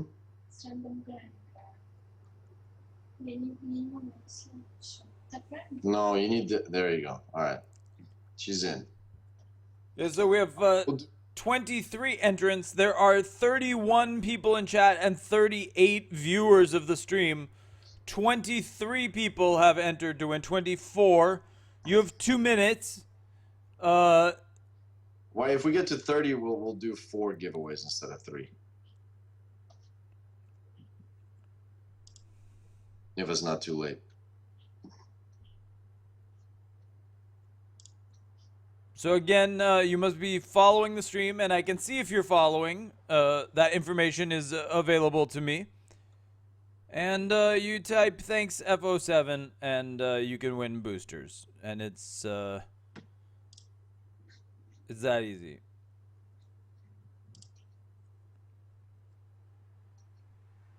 I'm very curious about the 9 people who are in chat that don't want free boosters, but you know, they're welcome to that position. Also, if anyone,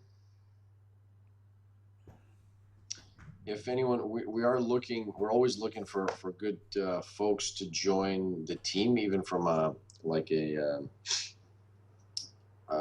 freelance type of setup. So if anyone has any friends in the game industry, we're always looking for experienced game designers that have background, preferably in card games. If anyone has any friends or coworkers that are interested in finding a gig with us, just have them send their information directly to me. You can find me here or Steam or however else. But yeah, we definitely take recommendations. over just regular entrance. Yeah, Well, Mighty Kong, definitely. We're working on that.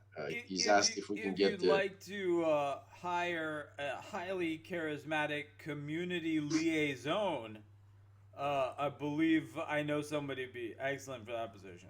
All right, okay. Well, we can talk about that. I'm interested to see who you recommend, Chess. Well, Argonine, of course. Argonine is already our main pick.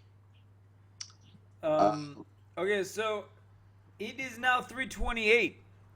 We've not reached 30 people. There are 34 viewers.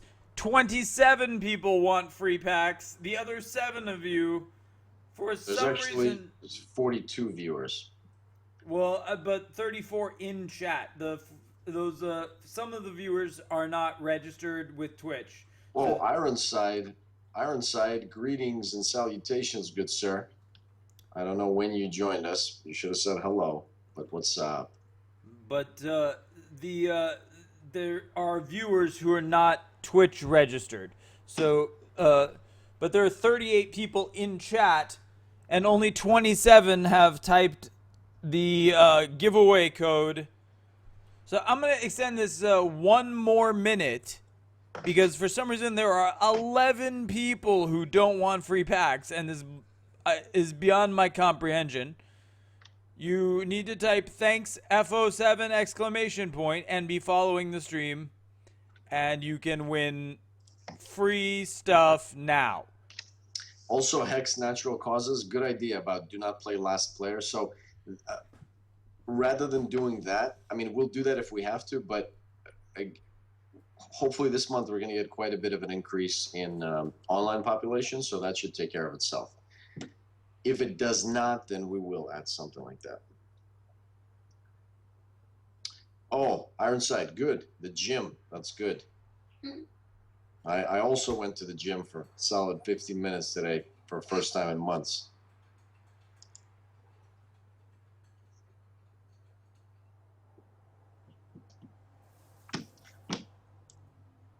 Arginine, did you ever do that large raid event that you guys were planning to put together?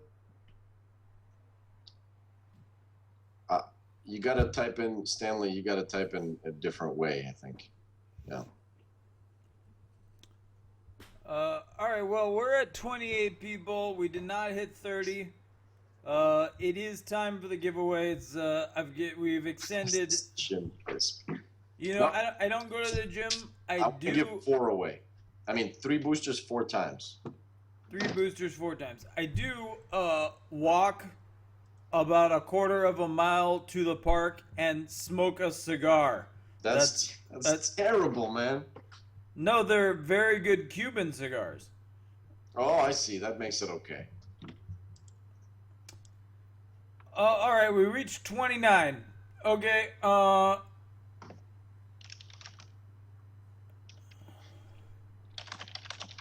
it is time. So, we're giving away 4 sets of 3 packs. The first winner is Julia. Да, что? No, it's not. I was just messing with you. Mikey Sprout. I'm excited. Mikey Sprout, congratulations, you've won. Please type your in-game, your Steam name into chat now, so we know you recognize you've won. First officer needs your Steam name.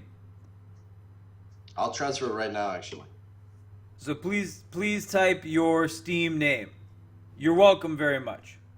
Кому? Мне? Кто выиграл? Steam name is Mikey Sprout. Mikey Sprout.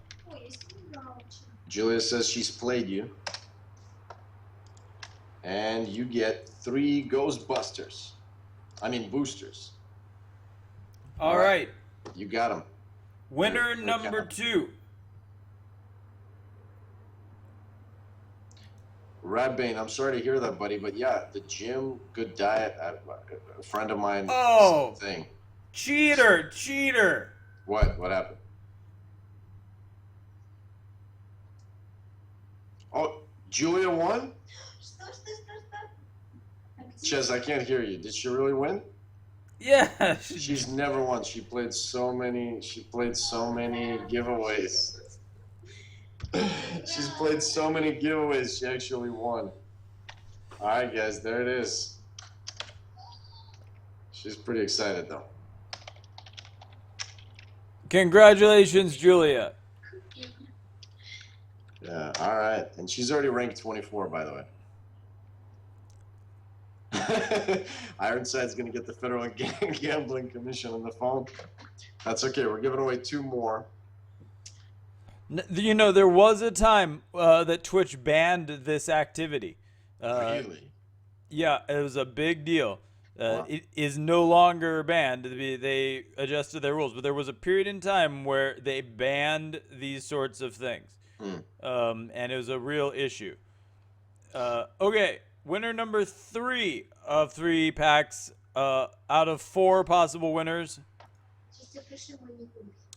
Ironic Statesman, a tremendous supporter of the game. Ironic Statesman, great. A deserving recipient of the free boosters, Ironic Statesman. So, Ironic Statesman, as some of you may know, has been honored, or maybe that's actually not the right word, but with a bot in his name. So, and actually, I've been meaning to ask you about this, and I always forget. Would you like me to rename him? Because I didn't ask you about that before I named him. So, I know we've all gotten used to playing Ironic Statesman as a bot and then as a human, but just in case the actual Ironic Statesman wants that changed, you can let me know and we'll do it, of course. Okay, so meanwhile, I'm going to hook you up with those boosters.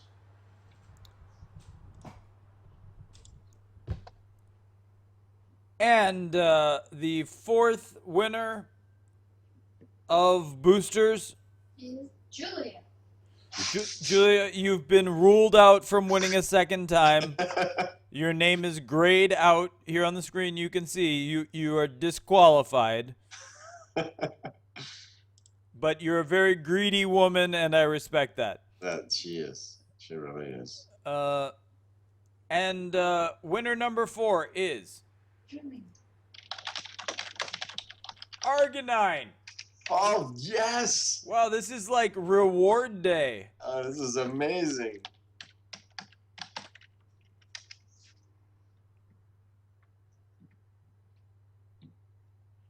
All right. I know, this is like the most rigged seeming giveaway that we've ever done. But you saw it. It was done in front of you. Yeah, I mean, It's legitimate. it's on screen. All I did was push the buttons. You guys can see who's registered. I didn't I had no effect on this.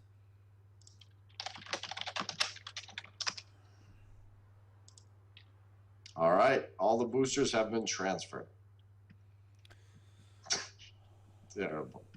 Me too. Yeah, you too. Mighty Kong, you're doing just fine. You're doing very well. Obviously, I appreciate anybody that writes in the Steam forums. I really appreciate it.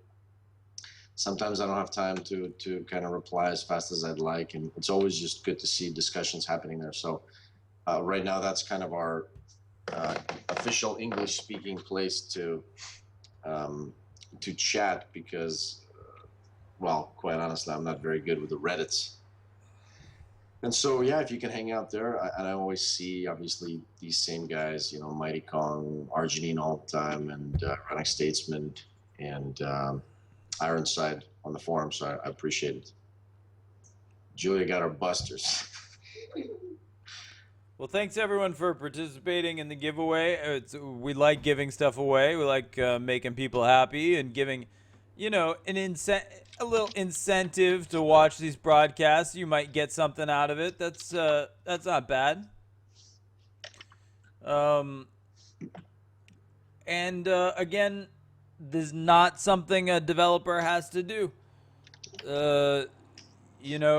there would have been 40 viewers here whether First Officer decided to give stuff away or not. And that's just the kind of guy he is. So That's just the kind of guy I am, guys. Do we want to see? I think we wanted to see some lore on Replicant. Is that right? So I've got that ready also.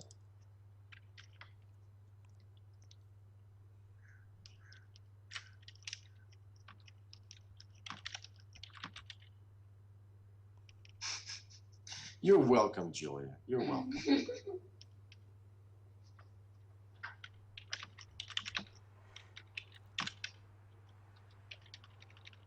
All right, guys, I'm going to read about the Replicant.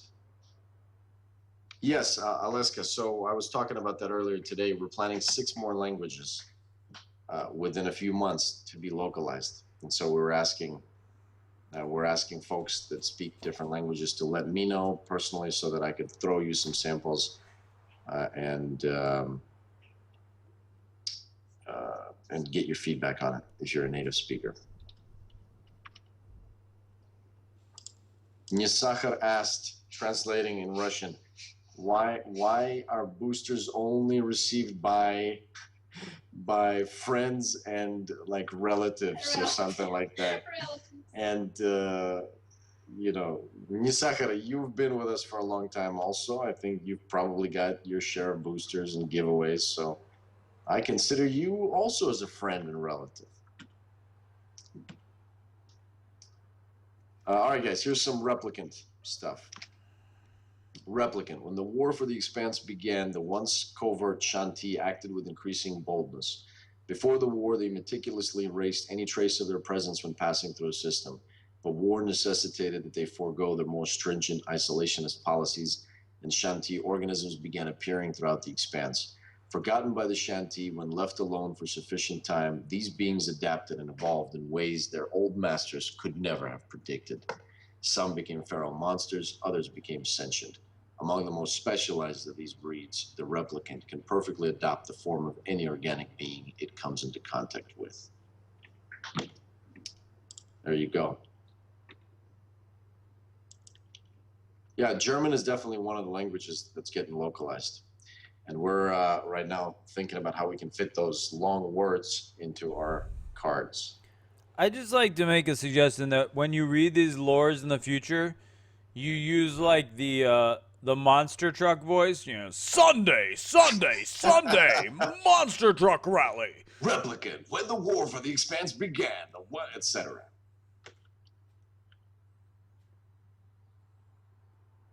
You've been targeted for termination. All right, guys, let me know. Styrian French, there will not be a replay of the stream. There will be a recording of this stream posted to the Games Community Hub for anyone who wishes to watch it in the future. Yeah, Ironside. Yeah, the Russian words definitely are super long. The explanations sometimes it's hard. The Russian players also have a harder time to search for terms because it's all. It's not as easy to use in English as you just type in draw anytime you want to draw a card. But in Russian, it might be in different forms, so the verb, and so it makes it difficult for searching for. So what you're basically saying is Russian is an inefficient, silly language. No, I'm definitely not saying that. No, Russian's a beautiful language. I have to say that because we have a lot of Russian players, Chess. And also I enjoy Russian literature. Hey. How do Russian letters even work? Ironside, they work just like English letters. All right, is there anyone... Styrian French finally found out why everybody was saying thanks FO7. That's because they just wanted to say thanks. Yeah, Mighty Gong. So yeah, we do need some translation of competitive deck lists, and we're going to be working on that.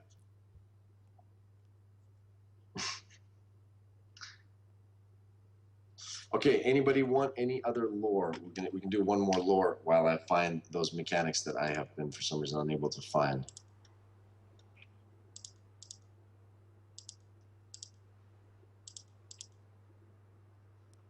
Guess what, liberal media? Nobody's voting for Bernie Sanders this year because the whole thing's rigged.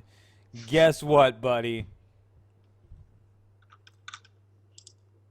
Hey, anybody want to hear something depressing? Please don't talk about politics. Well, I'm not gonna talk about. I'm not gonna take a position on politics. I'm just gonna say that out of 350 million Americans, the two best people we can find to lead ourselves are Hillary Clinton and Donald Trump. Well, there's How- not that many Americans, first of all. How is that fucking possible? Hey, sometimes monkeys die. It's not a very good saying, but it certainly applies here. All right, I can't seem to find our actual notes on the abilities that we're doing. What do you mean there's not 350 million Americans? There's just not 350 million Americans. You got some sort of weird data from the year 2025. Man. There's like 320. Okay, yeah. 320. Okay. As of 2014, it was 320 million. I'm so sorry to be wrong by 30 million people in a statistic that's still insanely depressing. Yeah. Julia has gone off to farm newbies on ranked mode with her overpowered Hajirgak deck. All right, let's get another quick game going or something. You got a good deck there, Chess? Oh, thank you, Mighty Kong. 322 million people. Do I have a good deck? Not really. Why don't we invite someone who thinks they can take you on and we'll spectate? Oh yeah, sounds good. Guys, who wants to play me? Me. Oh, Julia wants to get destroyed. Okay, besides Julia, I mean. No, who here thinks they're gonna school first officer Take me to school. at his game? Come on. Come on. What are you waiting for? Kill me. I'm waiting for a challenge, guys. Just throw it in my, there it is. Okay, Julia. That's Julia. We're gonna wait until someone else throws me a challenge. Hey.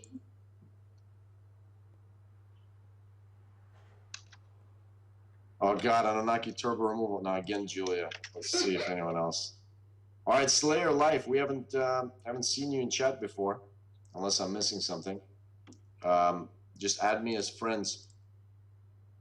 I don't know that I have you on my friend list. How many friends do you guys have in Star Crusade? 19. I have 38. Guys, how many friends do you have? Chess has 38. Julia has 19. Oh, Arginine. Perfect. We haven't played Arginine in a while, so let's do that. So I got 131 friends in my Star Crusade.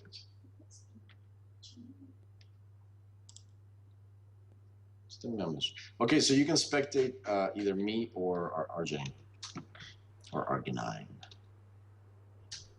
For some reason, I don't think I'm friends with Argonine, which is very strange. Since I've known him forever, I don't think he's on my friends list. So you guys should all add each other. It's just much more fun when you can spectate friends and challenge them and all this. So just put your names into the chat here. We'll all add each other. It'll be a friend adding party. Yeah, and you guys know how to find me. Just send me requests. I'm Chesvy's face. I'll accept your request. Yeah, Ironside has beat me too many times. It is getting embarrassing. But we should still play a game. Again, Ironside.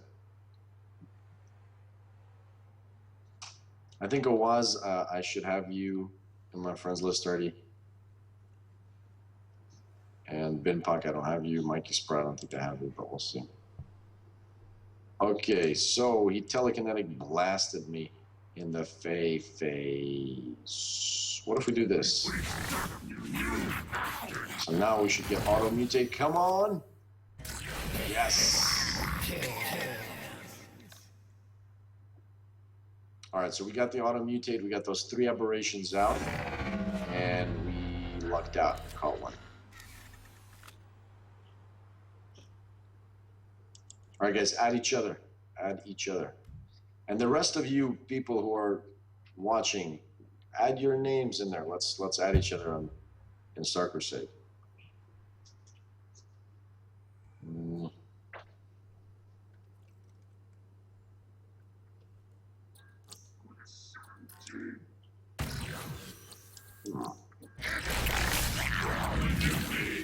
Come on. Yes.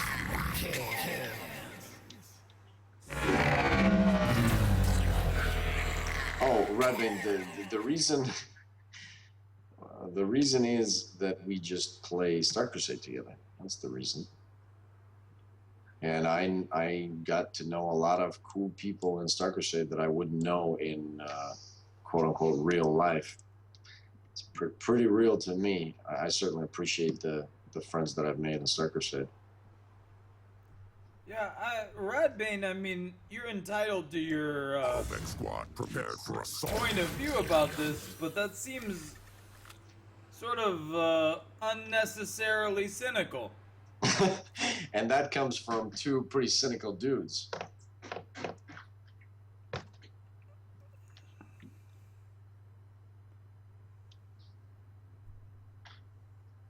Yeah, I'm gonna add you guys once I get out of. We'll see. I don't really know who's gonna win in this contest. Arginine has obviously the longer deck, and he just grabbed my Brood Ravener, which doesn't feel good.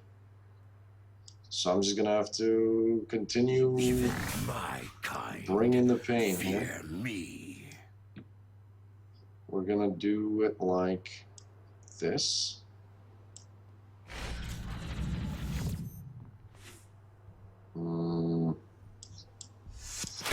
So I'm gonna. I forgot that he's got Zeal. Oh, the Ravager. That's very unfortunate that the Ravager has come out now.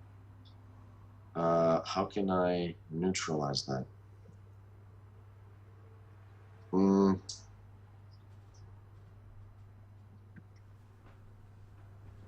Well, what we're going to do is we're going to just take the damage, I think. Yeah, we're just going to take the damage.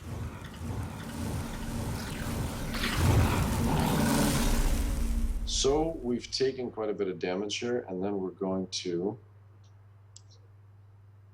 This is ready for war. We're going to continue. I wonder why he did that. We're going to take a chance here. We're going to hope that we're going to mutate the Nyx Hound. 33% chance. Here we go. We got it. Somehow we lucked out. Some people will say that it all bought and fixed. Ooh, good. I'm glad you guys are giving out, typing your names in there. Oh, another thing that we've got coming, guys, we've got a ton of visual effects coming. I mean, beautiful stuff. We got meteors falling. We've got we've fully modeled and animated some of the ships, like the Paragon ships that are in the game, and they're going to be flying around. It's already all done, but it needs to be, again, it needs to be tested, integrated in the game, and tested before we release it on all the platforms. Okay, so that doesn't look great. We're going to need to mutate it a couple times.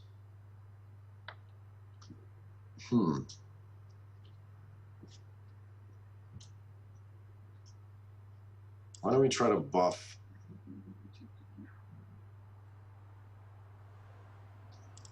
this thing? Wait, what? Oh, he gave it Zeal. So his Archon Carrier has Zeal. So you got 5/5. So what we're going to do is we're going to give him 4/5 because we want to clear it out.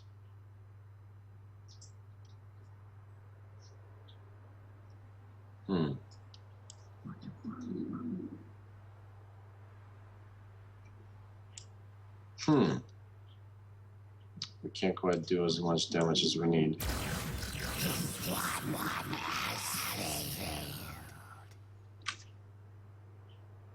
Let's do genetic trigger.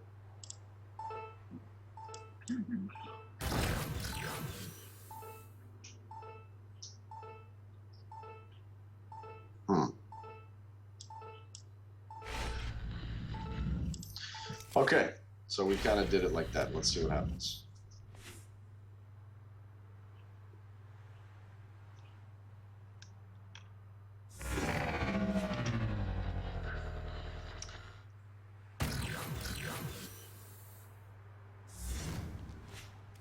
Slayer Life, I can't get friend requests because I'm in game, I think. I'll get them when I come out of the game. Let's see what happens.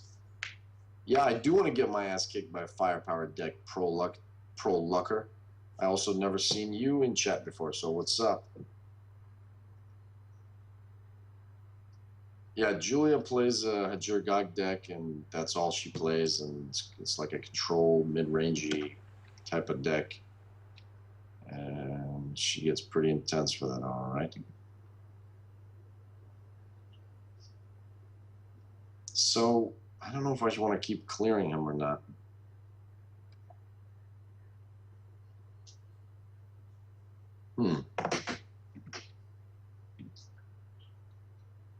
So 5, I need a little bit more energy. 5, 8. Like that. Mutate. Now we're gonna turn this guy into a big beefy guy. But the problem is I'm running out of cards, of course. That's the problem.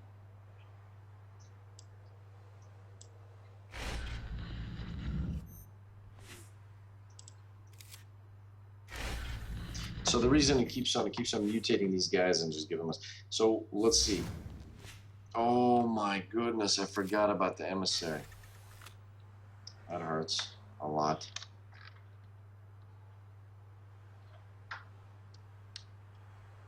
Okay, let's try to.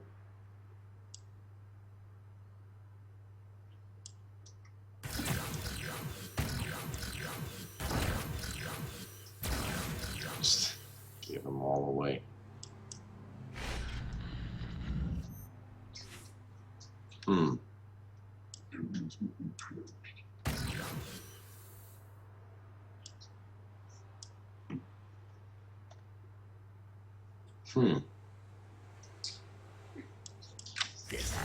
Ready for war. Yeah, I think he's gonna kick my ass here. Stuff.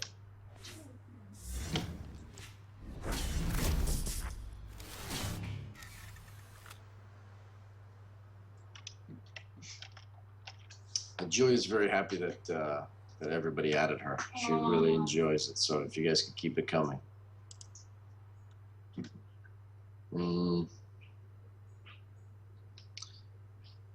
Screen Shield Shanti unit, a thought for future expansion to fill a current gap. Both. Oh my, how are we gonna get through this? So let's mutate this and see what happens. Draw a card. Что ты ржешь-то? Что ржешь-то?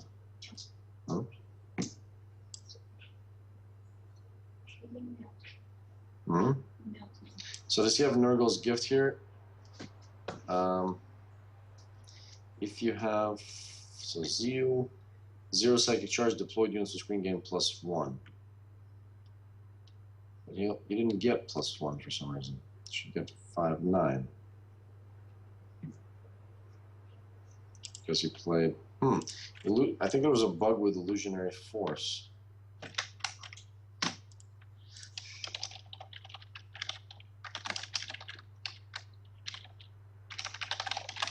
I have to report this, guys.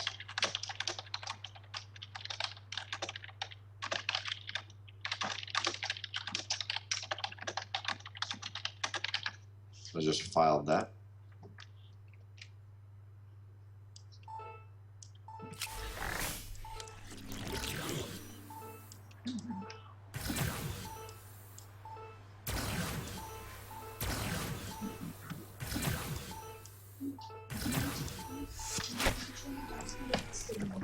Да, тут против убрал, стоп.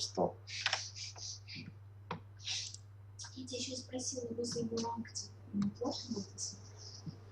Mm-hmm. Gold animated cards, Mighty Kong. We haven't drawn them yet, but we definitely want to do them. Definitely, it's going to be some cool cards. I am Jash. Jash, what's up? Welcome to the stream. So, yeah, I see you got some advice about what to do against those units.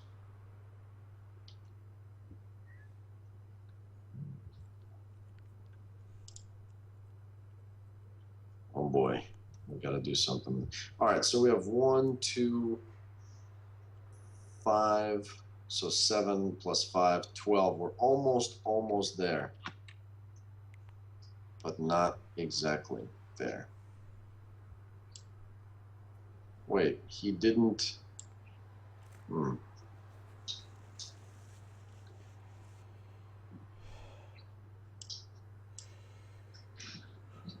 Look at that. We got a bunch of units.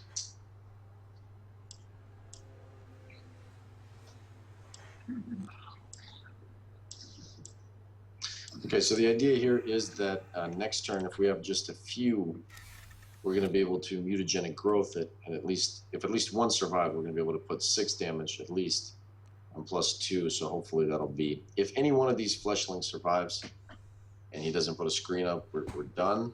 We win. But if he does put a screen up, we're not in great shape. Yeah, Styrian French, that is true. Right now, you can instantly die upon start. It's very funny. That's going to be fixed, but for now, that happens.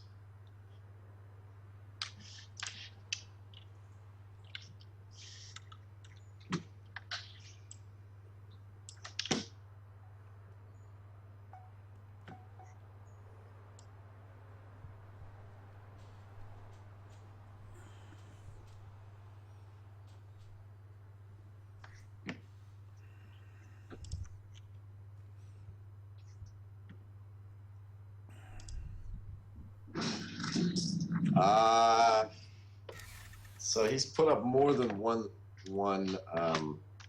screen. He's put up all the. So he's got 1, 2, 3, 4, 5, 6, and we have 1, 2, 3, 4, 5 things that we can attack him with.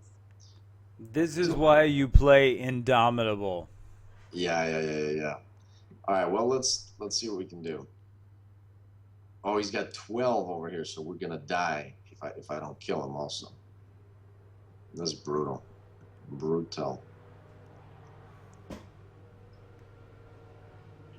I don't know what to do, actually. I think we're screwed.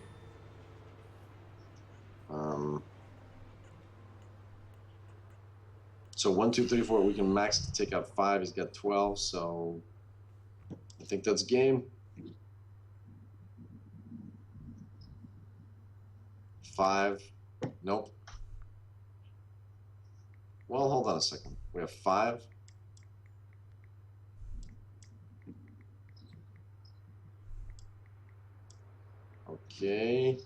Okay. All right. Okay, amazingly,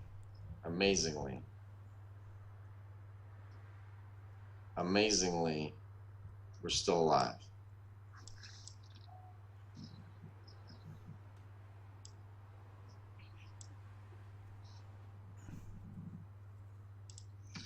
All right. I don't know. We got lucky on that one, so let's see. Oh, there's the Indomitable. Wow, that's very funny. And that's it. That's game.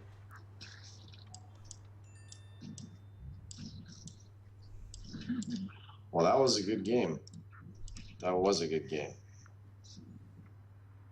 very close. Could have gone either way. Wow. That was fun. Wrecked. Well played, sir. That was a lot of fun. I can't believe you had that Indomitable. So could you have played it? Why didn't you didn't have enough supply to play it last turn? Because then you combo it up? Or you didn't have space on the board, or what was the problem there?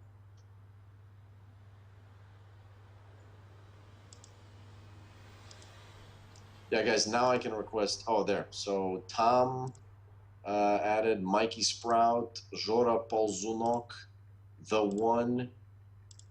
Thanks, guys, for the ads. So my list of friends in Star Crusade expands. Thanks, guys. All right, So- Alex.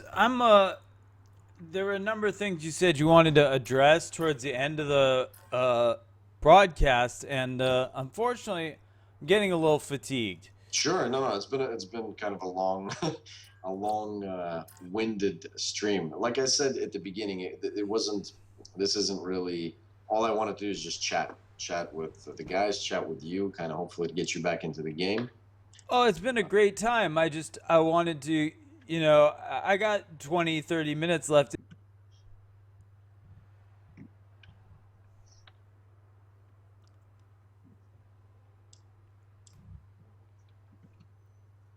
And I want to do a promo code for everybody to type in for sticking with us. We'll give away some scrap, stuff like that.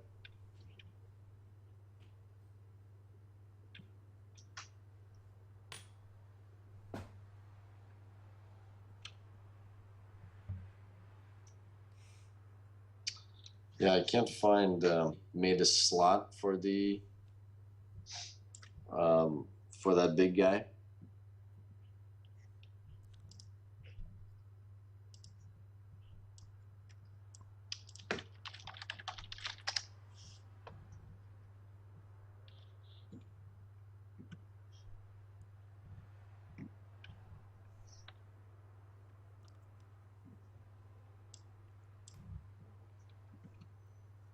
And I want to do a promo code for everybody to type in for sticking with us. We'll give away some scrap, stuff like that.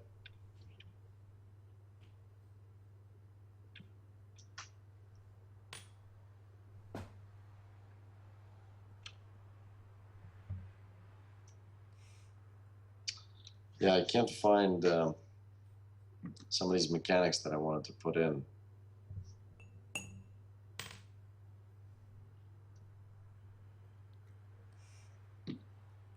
Ridiculous. Yeah, Indomitable. Yeah, if you would have traded with a Nyx Hound and then put the 18 damage Indomitable, then you would have killed me, right? Oh, because then you would be 2 damage away. I gotcha. I see what you mean. I got it. Okay.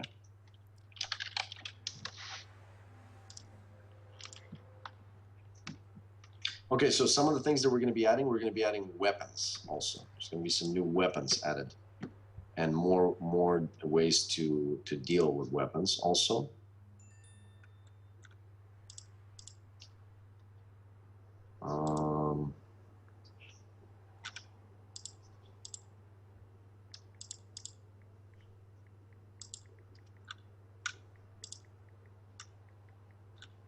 So the mechanic that Arginine mentioned, the ranged mechanic, where you deal damage but you don't get damage back to you, that is one mechanic that we definitely were thinking about earlier, and we want to do that.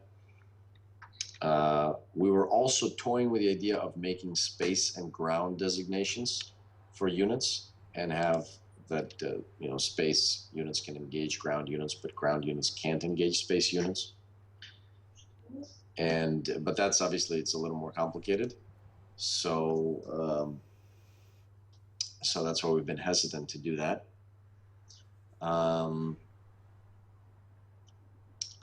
Another ability that we wanted to do was this protector ability. Trying to find it for you guys. We'll have to do a separate talk about it, or I'll post it in the Steam stuff. Good job. Okay, guys. Make firepower. Yes, homeopathic cyanide asked about firepower viable for other factions. Yes, definitely. So the plan is, but we want to make it viable in different ways, not necessarily just to deal damage, but you maybe do something else with the firepower.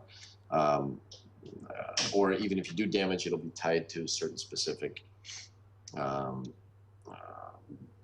setups in the game. So you won't just be able to do a bunch of damage like the Terrans. That's kind of the Terran thing. Yeah, the new faction is the Vraxians. That is the new faction, the Vraxians. So there's gonna be also a new designation, Vraxians, and that's going to come at the same time. There's going to be double designation. So you're going to say, so the Vraxians right now mainly are mercenaries. They're going to stay mercenary, but they're going to add the Vraxian designation. So it's going to be unit type Vraxian, mercenary. And the Vraxians themselves, obviously, are going to be comprised of a bunch of Vraxians and also other units. But they have really interesting lore, the Vraxians, behind them. And so we're looking forward to doing that.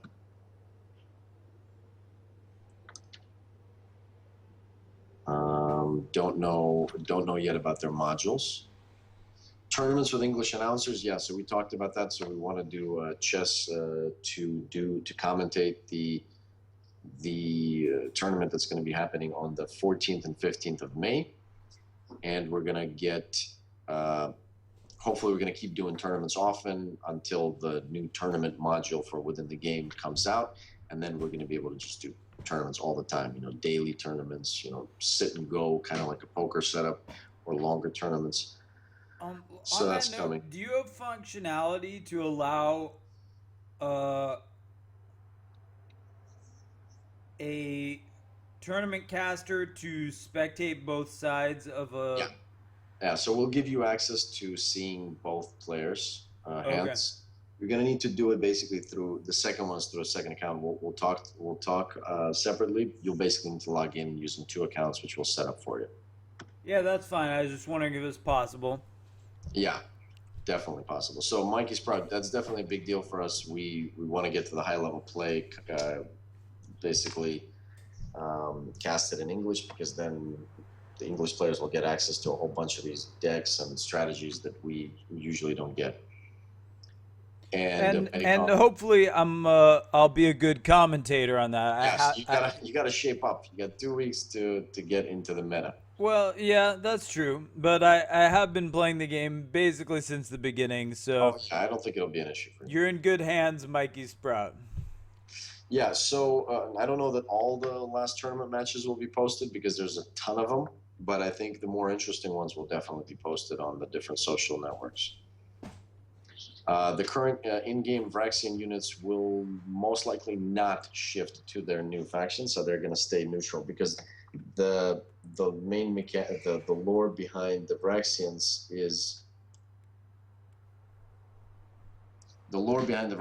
that they're being mercenary is like they're central to their upbringing and everything. So they're going to remain for sale to the highest bidder. And also, obviously, there's going to be some faction-specific badass Vraxians. Most of them, some of them, a few, maybe just a couple. And once I find where we actually keep the new mechanics discussion, we have quite a lot of repositories here.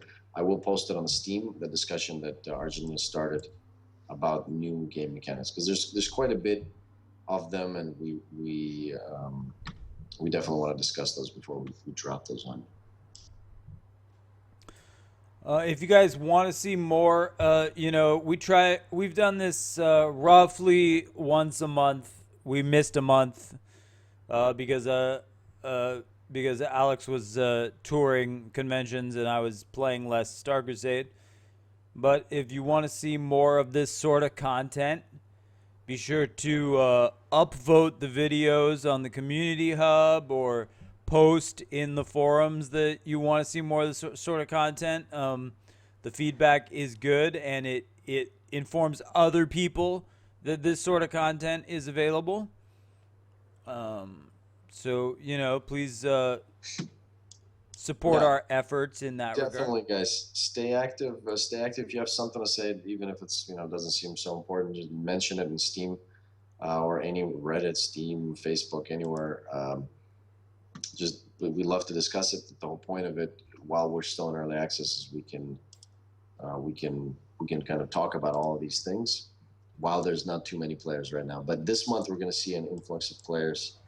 I want to encourage a lot of ranked play. So tonight I'm going to post the rewards that are available for ranked play this season, because I definitely want to see a lot more players playing ranked. Like I saw in the last 3 days of the last season, it was really great to see everyone kind of get in that. And right now, actually, 50% of games are ranked games, which is good. That's what we want. It's much higher than what we have traditionally. So we're going to keep that going. That is very good. I mean, just for some perspective, for some of you who are new to this game, my first time playing the game, I made Imperator in 6 days, and it was uncontested.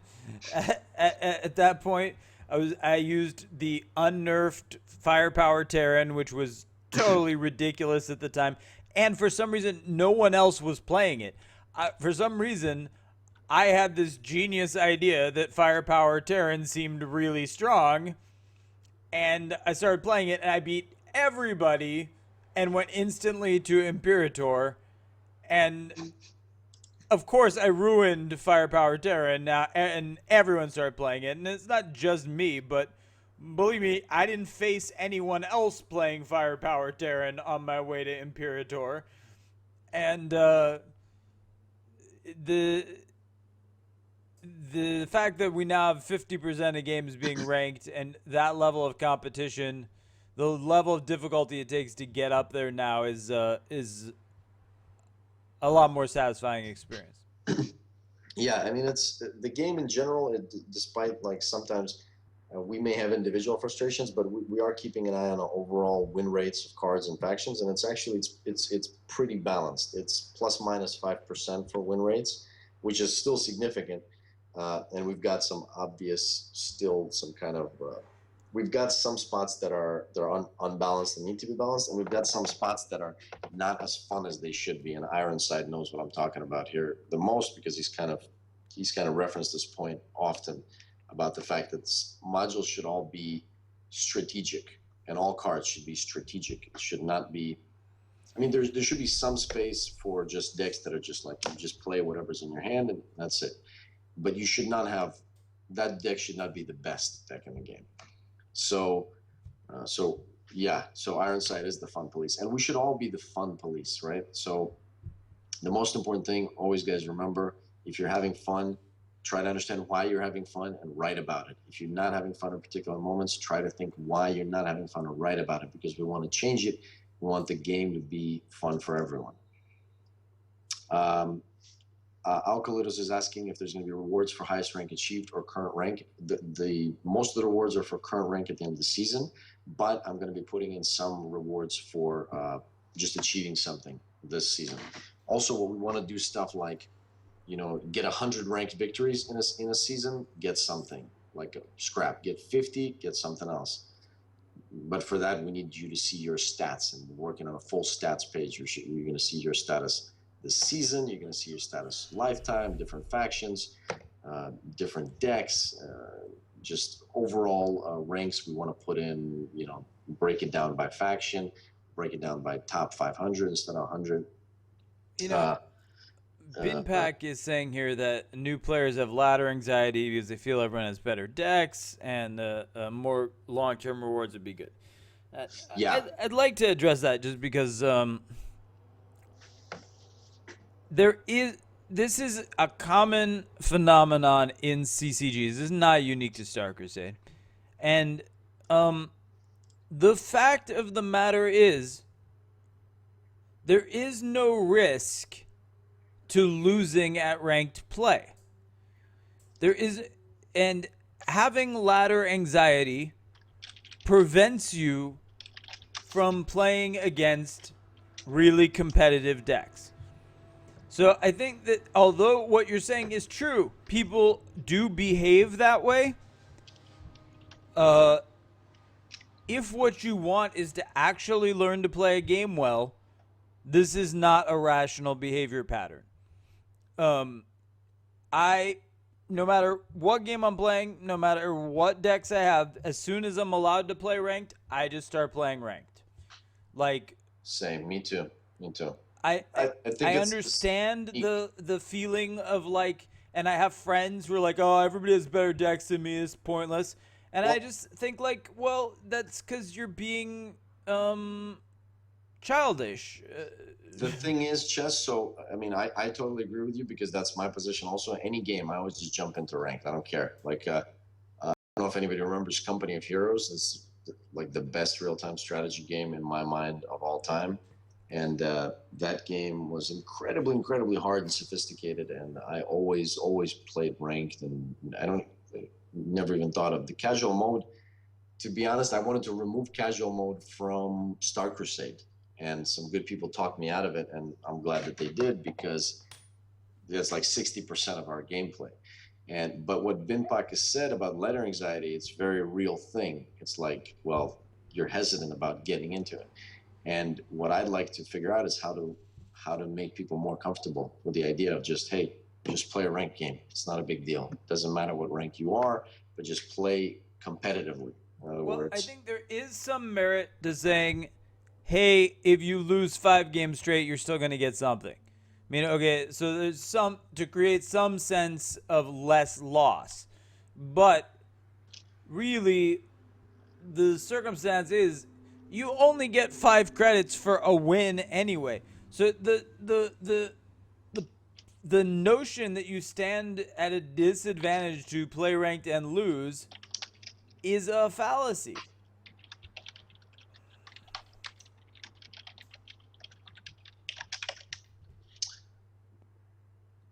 Mike Kong was asking how far off are the ancillary components like hero portraits. We've got them. So a lot of stuff is actually completed but not integrated. And the integration is unfortunately is going to take some time just because of the way that we've got the different platforms and we have to release everything simultaneously.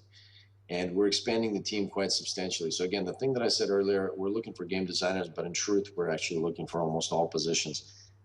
Chess, you mentioned, about community community management. We need help with that as well because I don't have time to do a lot of the stuff myself, and I drop the ball because I just can't split a million ways.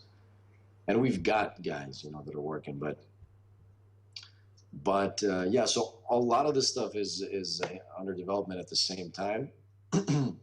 And so if you've got good folks that have game industry experience that are just in general are interested in working on such a project, just send them my way.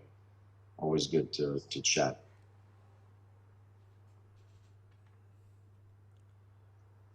Well, sir, any we've been at this going on 3 hours I know despite it's been a the long time. technical issues, and it's always a pleasure. It's not felt like 3 hours or a burden or anything like that, but probably a good time to wrap it up. Do you have any finishing thoughts? Yeah, I got a few. Actually, I forgot to say the last 4 days we've had. So a lot of some new folks have come in and have bought boosters, supported us financially, and a lot of our early players have also done the same thing. And so the last 4 or 5 days have just been really, really great for us from a financial perspective, which is very important to our long-term success because we definitely need a certain level of financial success in order to scale the game. So I just wanted to give a shout out to anybody in here who has made a real cash purchase in the game. I really appreciate it, and it makes a huge difference, and it's going to change the speed at which we can acquire new users. Um, Yeah, so all that just to matters. reiterate, if you weren't here 3 hours ago, it's nice that free to play games are free to play, but they aren't free to develop.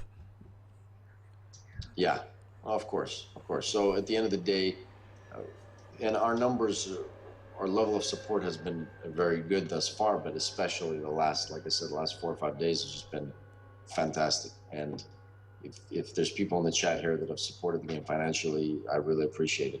I also really appreciate anyone who's putting in the time to play the game. That's at the end of the day the most important thing. Um, but the financial contributors also a big deal. So thanks, guys. And special thanks to Chess, obviously, for hosting and for coming back, doing a chat. I hope you get back into the game. We want to hear what you have to say about it, what you think about it, as someone who's been with us basically since the beginning. So I want to see you try to climb the ranks and let us know what's going on with the meta. What are your thoughts? Well, I'll do my best, but I can tell you, I really enjoy the relationship I have with your team and with you, and I really enjoy the respect that you express for what I do. And this is not, even if I on a week to week basis, I'm not making as much time for Star Crusade as would be optimal. This is not something I'm walking away from. That's fantastic. That's great to hear. So, and we'll see you obviously back here in a couple of weeks for the tournament. But hopefully you and I will obviously keep in touch, and hopefully you do some streams. In the meanwhile, maybe I can join, see what decks you can put together. Was there going to be a limited promotion code here to close out the show? Yeah, let's do that. Let's do that. Sorry, guys. I said I would do it, and I didn't. Thanks for the reminder. Here it comes. So the promo code is going to be called. Unfortunately, a lot of our probably Russian viewers have left because it's like 2:30 in the morning there. Still 37 people watching.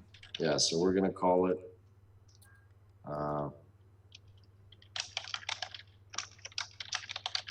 It's going to be called Imperator Chess. Wait for it. Wait for it. Chat, how much scrap do y'all need? Now be careful here. You don't want to antagonize me with big numbers, but throw some numbers in the chat.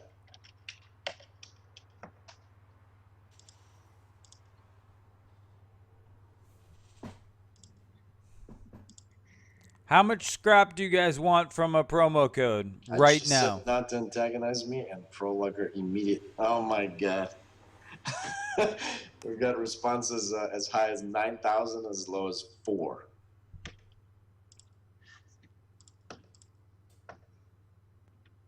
Ooh, 500. That's a lot. Oh, Julia wants 500 scrap. That's good. That's good.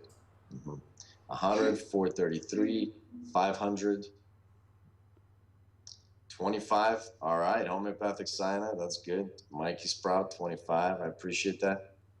Ironically, lower numbers make me increase my bid. Higher numbers make me decrease it.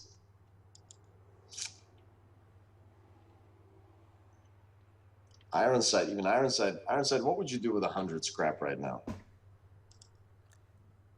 I think I think 100 is very generous, but not overly generous, especially since it's a limited time code that they can only get for the next few minutes. It's not, just for a reward for people who listen to 3 hours of this.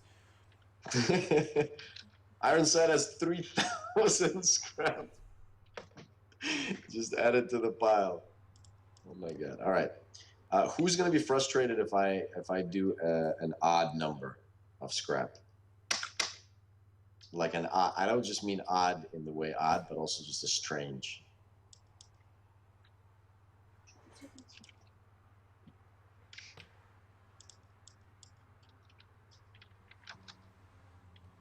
Well, I can't give you as much as you think you're worth, because that would be thousands and thousands of scrap.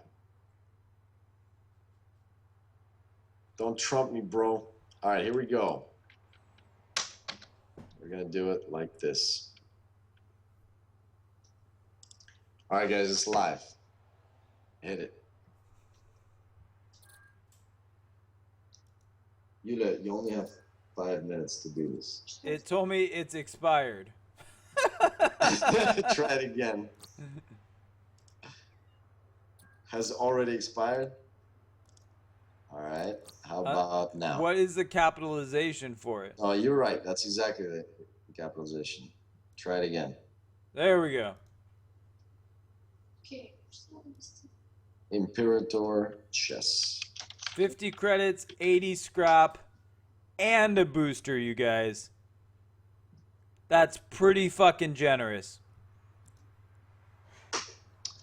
Thanks for hanging out, guys. Really appreciate it. Well, Waz was expecting 73. Now I decided to keep it even. Save OCD folks like myself. Oh, I'm actually going to give that to myself as well. Promo, no. All right. Well, that's aside from the technical difficulties, we've been here about 3 hours. I think that's substantial. The bulk of this video, the part that didn't have technical difficulties, will be posted on the community hub on Steam by tomorrow morning. Anybody wants to reference that or watch parts they missed, big thanks to First Officer for being such a uniquely interested and cool game developer, and for Thanks, Duchess. being like like he's somebody I would call a friend, and that's I'm not somebody who has friends, so take that for what you want.